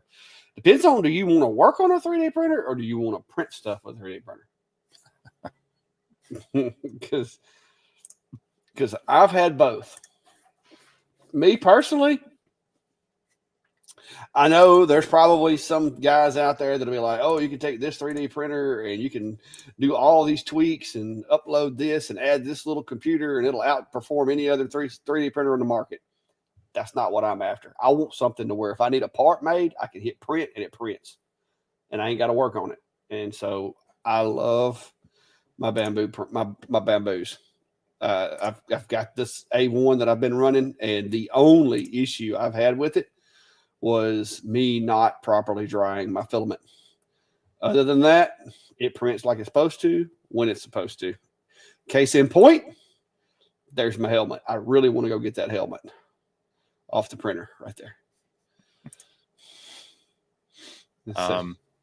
Yeah, I would keep it fairly simple on your first one.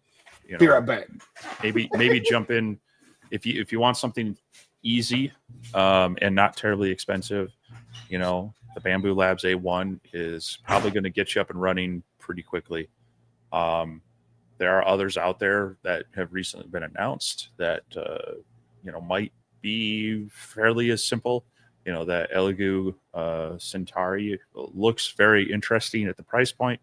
A lot of them seem to be having a lot of the initial startup better. They've got better leveling sensors. They've got better, flow sensors, all the things that you used to have to tweak. They have kind of built into a lot of the machines, but yeah, there is a lot. If you want to be able to play and tweak and adjust, then you want to get to something a little more open source.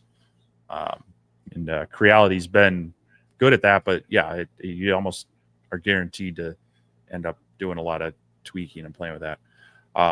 Down the road, though, and so you're probably going to start out just printing with some PLA and figuring that out. Down the road, you might want to upgrade to some other filaments that require more of an enclosure and such, and that's where maybe you'd upgrade from there.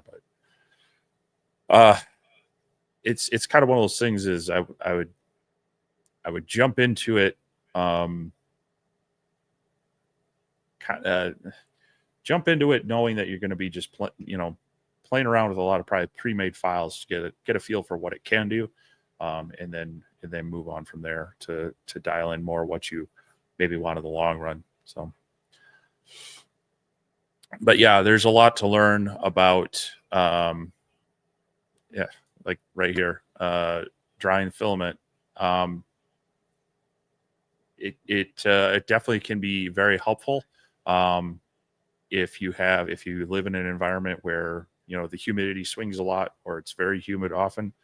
That can cause a lot of issues, and you might need to have a filament dryer, but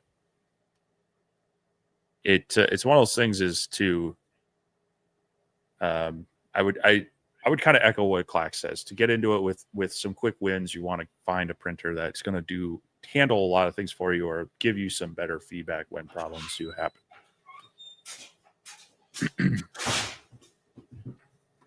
Sounds like he is back and maybe has a no, must be stocking the fridge. Phew. All right, so what'd you get? It's a bat mask with trees growing out of it. Hey, these are my new favorite supports. They pop off so easy. So don't go nowhere, Fluff. I'm gonna need you. So just pop those little guys off. Look at that, clean. Got the ones under the eyes here. Uh-oh, those want to be stubborn. Here we go. All right. Fluffy, come here.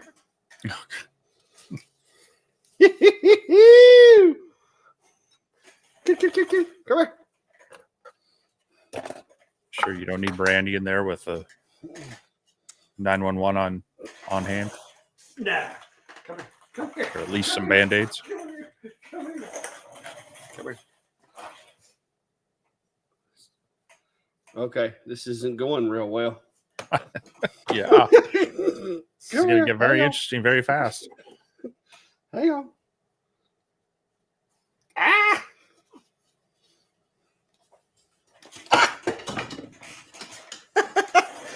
Hang on, Fluffy.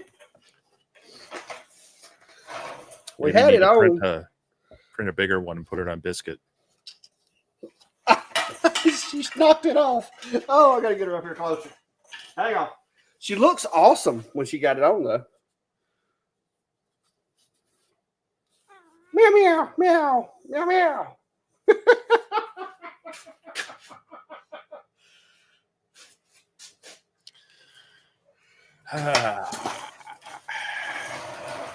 Here you go. Meow, meow, meow, meow, meow, meow. I'm a good girl. I'm a good girl. No, I challenge you. I challenge you to put one on Jeff now. no. I don't need him murdering me in my sleep. Fluffy. Hey, the stuff Fluffy puts me up to, you know, she she comes in here sometimes with some weird stuff. Like I'll be working on the table, sitting there, and I'll reach over to grab my glue or something, and all of a sudden I'll put my hand in something like warm, and it'll be some kind of rodent that she found. So, yeah. So just gifts. There you go. But yeah, I just like literally that just printed while we were live. So where's Callie at? Oh, I ain't finna try to put it on Tiger. Tiger doesn't like it. She doesn't like doing stuff like that. See, Fluffy, Emily will put like bows in her hair and stuff when she was younger. I don't know if she does it now, but so Fluffy's a little more tolerant to stuff like that. But yeah. But I did measure Fluffy's head with a caliber to make sure that it was going to fit. So there you go. I'll let her wear it around a little bit. She'll get used to it. Better make sure she can still see out of it.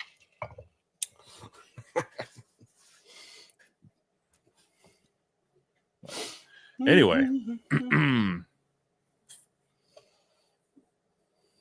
Yeah, I think she was getting ready to destroy it one way or another. Hey, she's a mess. Where's Callie at, Fluff? Callie and Fluffy like to fight. Like some days I had to get out after them with a leaf blower because they don't really listen.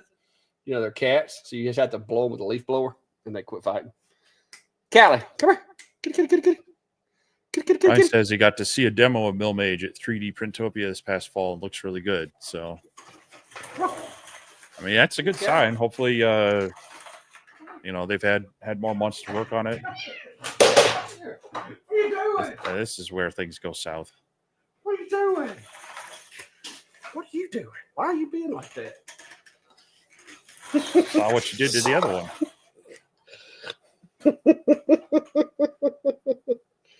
Oh, you're not gonna be cooperative, are you? No, she's like, I ain't Fluffy. No, we ain't doing that. I think she thought Fluffy got her.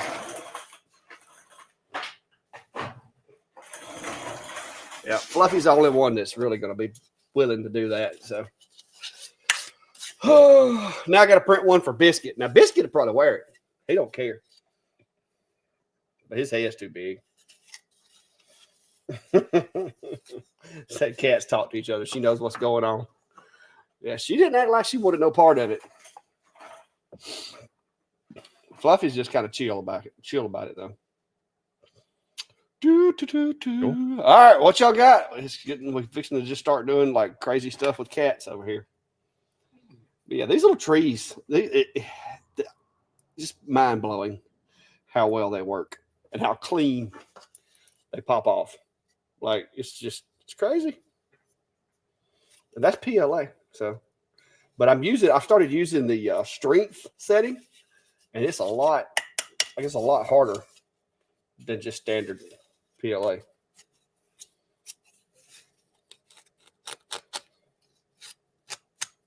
So, pretty neat. So, 3D HP. There's your guy that can do some 3D printing right there.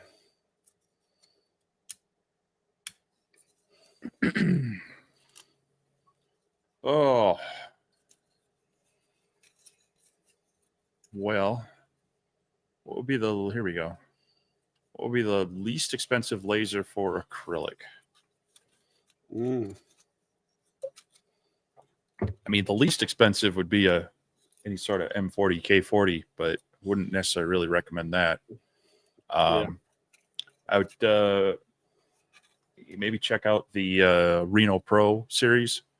I've got the 45 watt version of that, so it has a 12 by 16 inch working area on it, and it's 45 watt CO2 laser.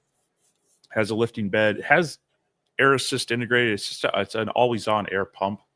It's one of the things that I want to dig into that laser one of these days and see if I can bypass and use shop air on. But overall, that one, and if you get the pro version, it works directly with Lightburn. And so that one starts at $1,500. Otherwise, they have a 65 watt version, and that one is either $2,000 or $2,500. But for just kind of a basic benchtop style CO2 laser, that Reno Pro 45 would work well. I actually cut. This was in the review video.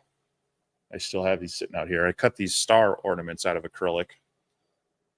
There's white, there's clear, and here's a translucent red. And did a really good job on all of these. And these are ones you would struggle with a blue diode laser. So yeah, what I've seen you do with that machine, I think that's a good, like, as far as the budget side of things, that one's very very budget friendly. So yeah, I mean I think so. It's gonna be hard to beat that one, like price wise for a benchtop style, for the features you get in the price. Otherwise I think like what the Hurricane is 25. It was almost 3. Yeah, it was almost 3. Yeah, so you're half as much. Now this doesn't quite have the working area of that, but the 65, that's got a bigger, I think it's a 16 by 20 area on that one. So definitely something worth looking for. Let me see if I can grab a link really quick so people know what I'm talking about as well.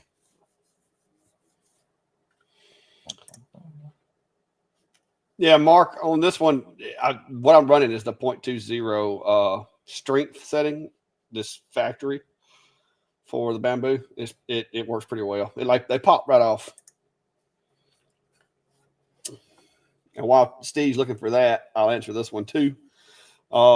Tim, the way I've got mine set up is if you go to my Amazon shop, I've got the powered hubs that I use.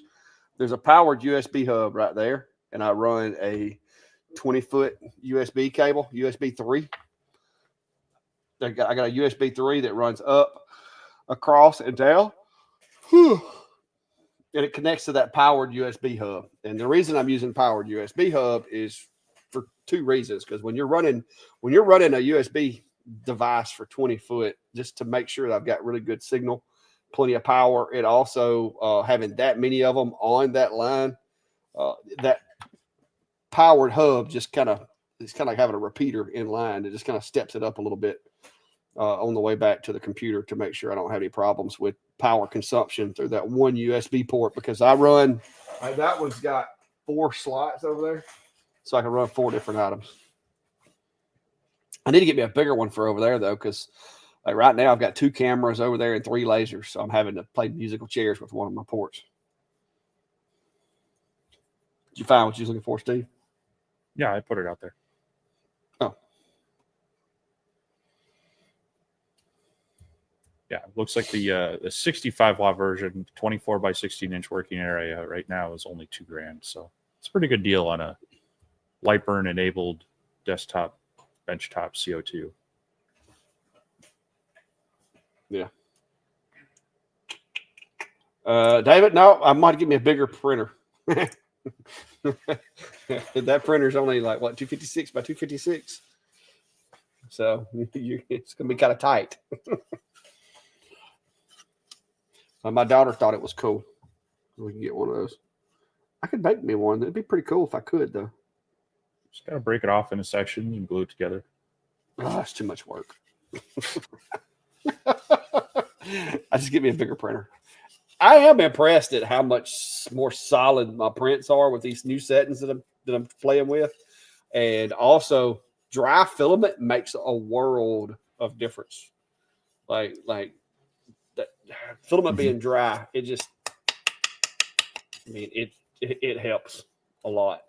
I didn't realize how big of an issue it was until my print started failing constantly, and that was the only thing that had changed was the humidity in the filament.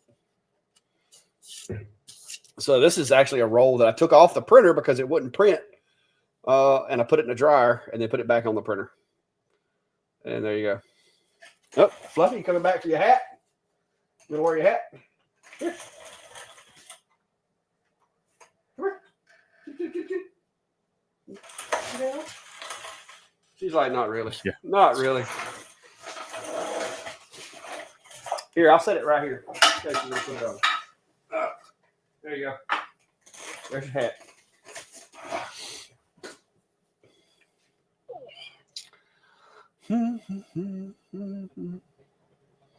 Sup, Broken Spur? How are you?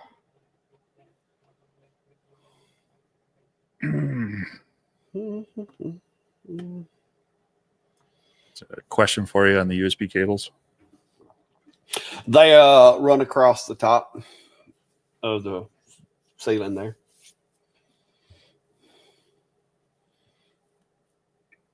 Yeah, it's a concrete floor, and I didn't want to be rolling across them in my chair and all that. So, yeah, up was the only option I had.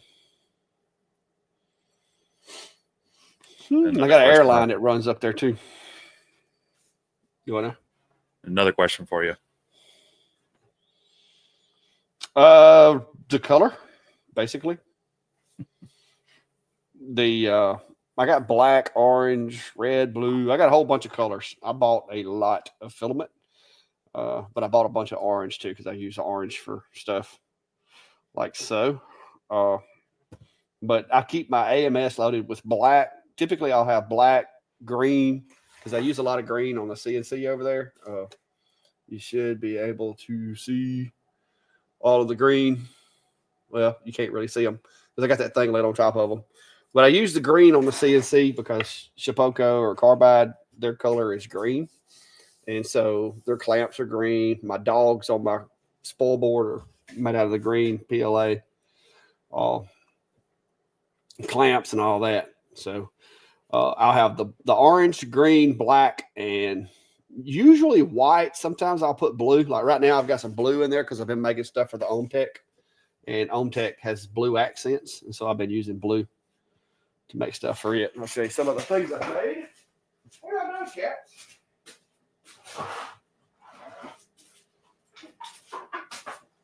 Still like this is the OhmTech has this weird little like opening in the bottom. It doesn't have like a riser. It has this opening. And so I made this little tray to sit inside that opening so I could put the rotary in there. Because I put riser legs on my machine to get it up off the table so I could do bigger tumblers.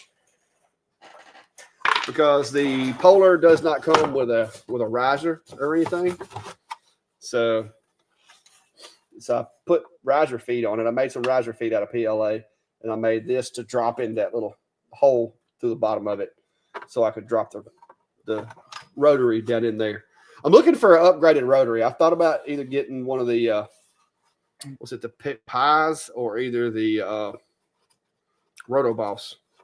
If I can find the right one with the right cable, because I think this machine would do a good job on tumblers, but this thing's terrible. I don't like it.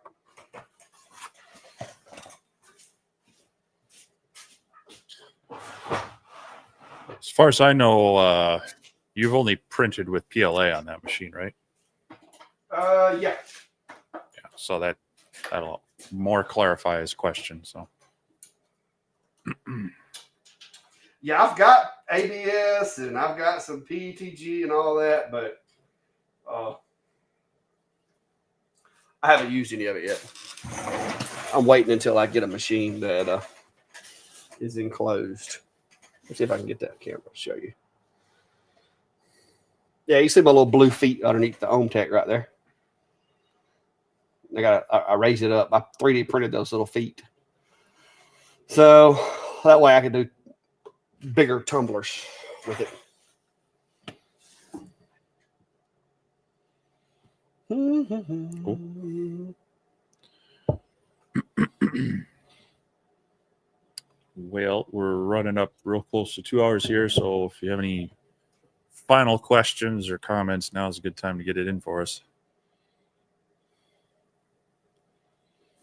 See, somebody asked me, did I buy a single roll humidifier? I mean, dehumidifier. I got the double. I got the Creality sitting right there. Creality something pie. It's in my Amazon shop also.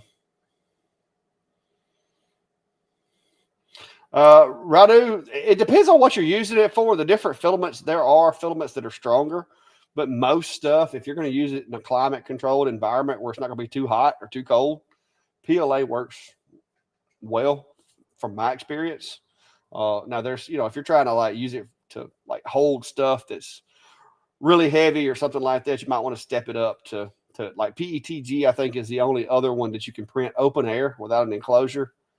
That's kind of harder, but then there's they've got carbon fiber print filament now. I mean, there's all kinds, but when you start getting into those, you got to have ventilation and you got to have better heat control and all that kind of stuff with the machine. So it takes a better printer to print that stuff than what I've got. Rob's asking, they've got the X-Tool AP2 and smoke is coming out of the top round holes. Any idea what to do? Top round holes? I mean, they've got the clear acrylic on the top thing. I was trying to remember because some of that stuff you can pull various panels off. I don't remember any holes. Yeah. I'd have to pull mine out my little cart and look at it because I can't see the top of mine. Yeah, mine's kind of underneath the workbench too, down in the basement. I got to double check on it, but I would double check to make sure everything is seated correctly in there. Make sure all the filters are seated right and all the panels are seated right. Because once that's all together, you shouldn't have a lot of smoke coming out of it. Now, over time, any filter like that is going to start failing, and that one definitely needing cleaning for that top. It says yes where the acrylic is. So I would double check that top unit. I don't know if you've taken it out to clean it recently. Oh, that's where the little turbines are underneath there. Yeah. So if something's not seated right, it definitely is going to leak. So I would double check. And if you haven't pulled it out to clean it recently, go ahead and do that. At least vacuum it out or blow it out with some compressed air, and then you can rinse it out and let it dry with some water. But and double check that it's reseated. So I haven't run into that problem yet, but no, I hadn't ran mine a lot lately. I ran it pretty good bit when I first got it, but hadn't run it lately. Jeffrey, no, you're talking about the tray for the machine. I didn't really see a need for it out there. I mean, somebody might want it, but I haven't really advertised it or anything. I've got the model, the STL file, but I haven't put it out there for sale yet. It actually needs a little bit of tweaking because I made it a little taller than it needed to be. Greg's asking, what's my next project? There's a number of things that could be my next project. Some of it just kind of depends on time and inspiration. But as I mentioned in the video for this one, I'm trying to work on some replacing some of the staleness in my office at work with some decorations, artwork that I create with my machines out here. So that was one of them. I also have plans to, I'm going to make, I don't know how I'd call this. It's kind of like a shadow box, but it's kind of like a layered thing. So it'll be a box that has a front panel. So this will probably be like a state cutout of Minnesota. Then I want to put some LED lighting in there as well, as kind of an example of here's the frame, here's how you build all this stuff, and then put your flavor of whatever your cutout wants to be, and add some LED lights. So there's that, and then there's some other desk items been working on as well. But probably when I get back from Workbench Con, because the one could be a laser or CNC project, I'm going to try to see if I can do it, kind of do the same project twice, but with 2 different machines, and kind of do a little compare and contrast on that. So hopefully after I get back, that's going to be one of the projects you see. Yeah, somebody's asking about the 3D printed clamps and stuff that I use. If you'll go to Carbide, I dropped the link. Carbide, one thing about Carbide 3D when it comes to the Shapeoko machines that not a lot of other companies will do is they actually have STL files for all kinds of cool things. And whether you have a Shapeoko or not, some of these are things that you can use with other machines, like this little project tray. Then they've got these cam clamps. These are the clamps that I use on my CNC a lot. Now you don't get the screws and all that, of course, but then you got like corner brackets right here, hose mounting applications. I mean, there's all kinds of like adapters for the Sweepy Pro, bit caddies. They really throw a lot of files out there. Like I just recently printed this one for my machine because I needed to mount my Bit Zero on the front of my machine, and I didn't really want to take the time to make the file. They already had it. It's already got the hole for the 2 different size pins in it. So I just downloaded that, printed it, and screwed it to the front of my machine over there. And you should, well, no, you can't quite see it from there. But this machine right here, let's see. I've got it mounted. It's mounted like right here now. That's for my Bit Zero. It just drops in there and sits. So it's printed out. Those are printed out of orange because I already had the orange safety stop button cover over there. But yeah, that's one thing I'll give Carbide. They did kind of mess me over with what I had to do to my machine, but a lot of the clamps and stuff, they provide those. And of course, yeah, Thingiverse. Go ahead, Steve. If you have a 3D printer and you don't know about Thingiverse, you should definitely check that out. It's a site that was initially set up for people to share more specifically 3D printing files, but you can also find some CNC and some other laser files. So if you just search for CNC clamps there, you're going to see all sorts of different types of clamps that you can get the files for and try out as well. So a lot of good free file sharing sites that will give you some things to play with.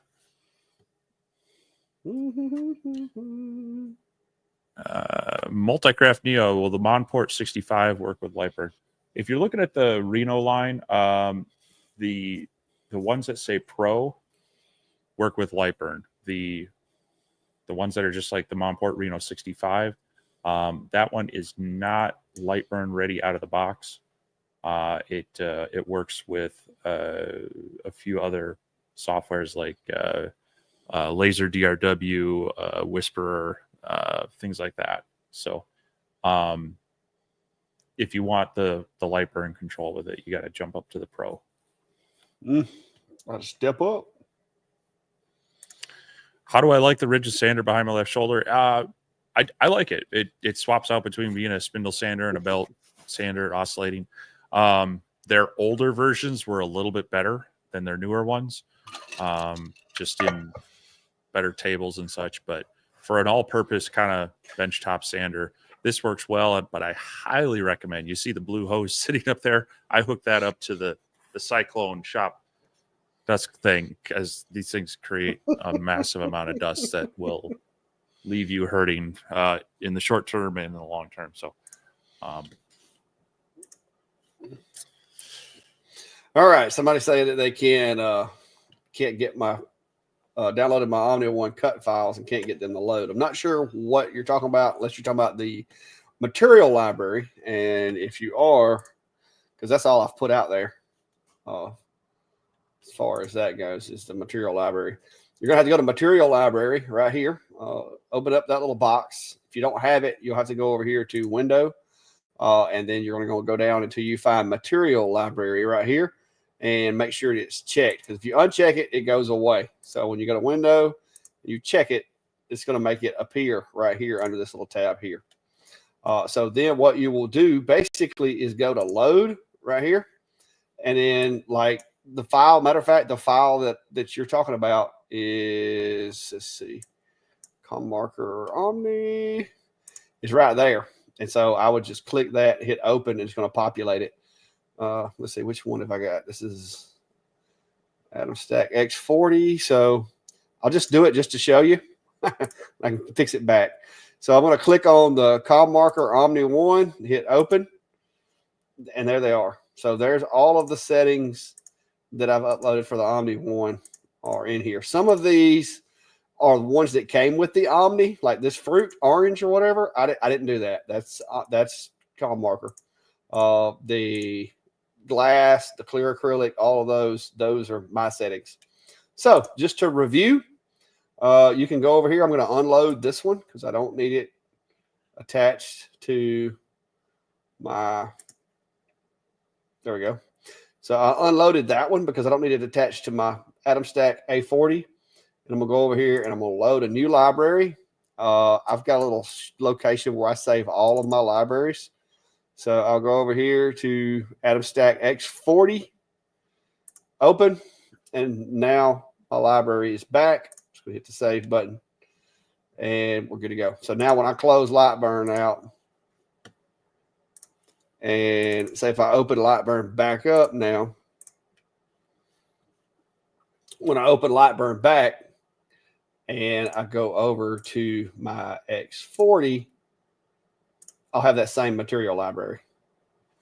So once you save it and attach it to a machine profile, because like you go down through here, like I can swap these profiles around, but when you go down through here and you select one of those, you have to basically unload that material library.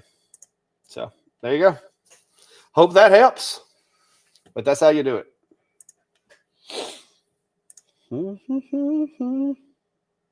You already have a 0 made for the first digit of your retirement countdown. Oh yeah, I got 3 sets of numbers. Yeah, I got a whole set of 3. I did 0, 1, 2, and 3 for the first digit, and then the next 2 I did 0 through 9. So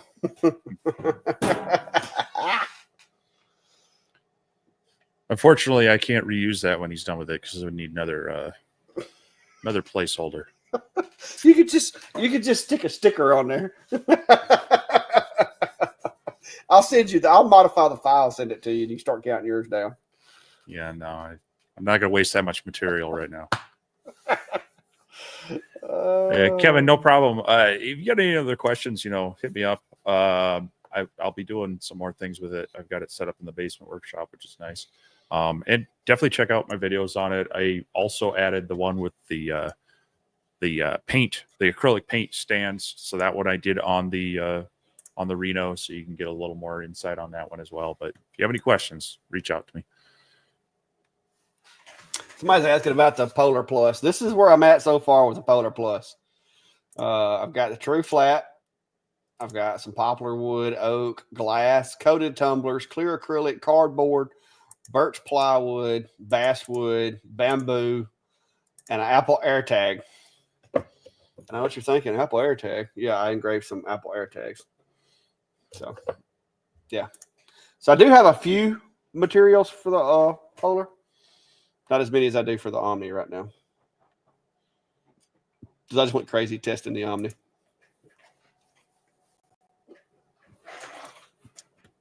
Went crazy indeed. All right. Well, I think we hit most of the remaining questions. So Yeah. Yeah, we're 2 hours and 11 minutes in, so hopefully we are. Yep. But yeah, so I need to get packing. So you actually driving out tomorrow? Nope. Tuesday morning, late Tuesday morning. But I got to get everything loaded up. Now. You got plenty of time now. I got other things I got to get done too. Got a video I got to try to edit.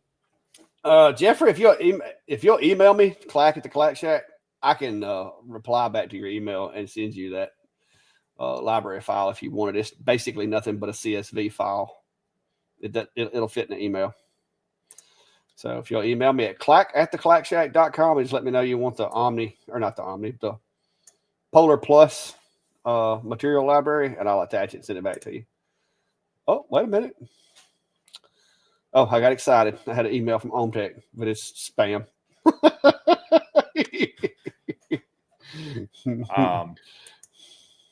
But anyway, yeah, I'll be on the road this week. Have a little time at Clack's house. Don't know what much time we'll get into anything, but next week's live stream will probably be just from the shack. So unless he kicks me out. Hey. I'll let you sit at the table behind me over there. Oh, okay. We'll set you up on the CNC over there. You're gonna be outside by a burn barrel, just being like, "Oh, you won't let me inside." Yeah. Hey, the good news is I got plenty of scraps over here that need to be burned, so we can keep you warm. You'll just be a little smoky. Yeah, well, it'd be like camping, right? But yeah. Somebody's asking, will Lightburn make your fisheye lens look normal? It depends on how you calibrate your camera. You can look at mine right here. That is a fisheye camera, and that is a normal sized shaped honeycomb. Matter of fact, here's a little square notebook. I'll lay that little square notebook over there in the workspace, and you'll see. That camera is so accurate inside that machine. I can do traces with it and have really, really good luck. Like if I want to trace a shape or a size or whatever. But that's a fisheye camera. But now I've got it sit. I designed this enclosure so that my camera would be exactly the distance that I wanted it off the bed to. So that's you just got to. It's all about how high the camera is, the size of the bed. There's a lot of variables involved, but this one is the most accurate camera in my shop, and it works really good. I actually have a video I did the other day. I don't think it made it into the final cut though, where I was showing. I took a picture after I did a cut, and it was lined up perfect. Cool. All right. Brian said he's waiting on you to show off your digital T-shirt with Dave on it, with me on it. Yeah, y'all, I tell you, it's going to be awesome over in Georgia next week with Steve on a backpack. That is going to be. I mean, everybody's going to know who Steve is by the end of the week. So I got to remember to put that in the truck too, and not forget it. It's sitting over there under the S1. Well, maybe I'll just print out a T-shirt that says "I'm was stupid."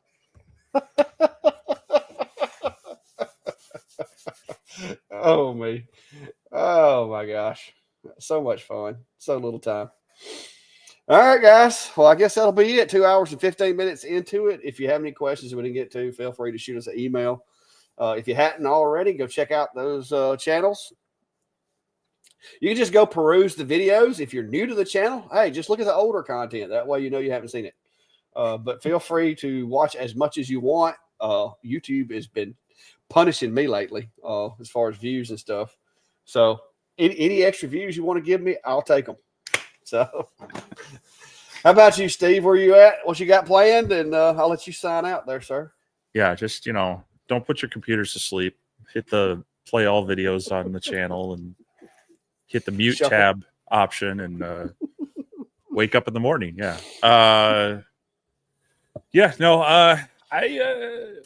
Like I said, I'm going to be gathering some video footage, try to get that last video edited so can get the keychain deal out. Otherwise, it's all about packing and getting on the road.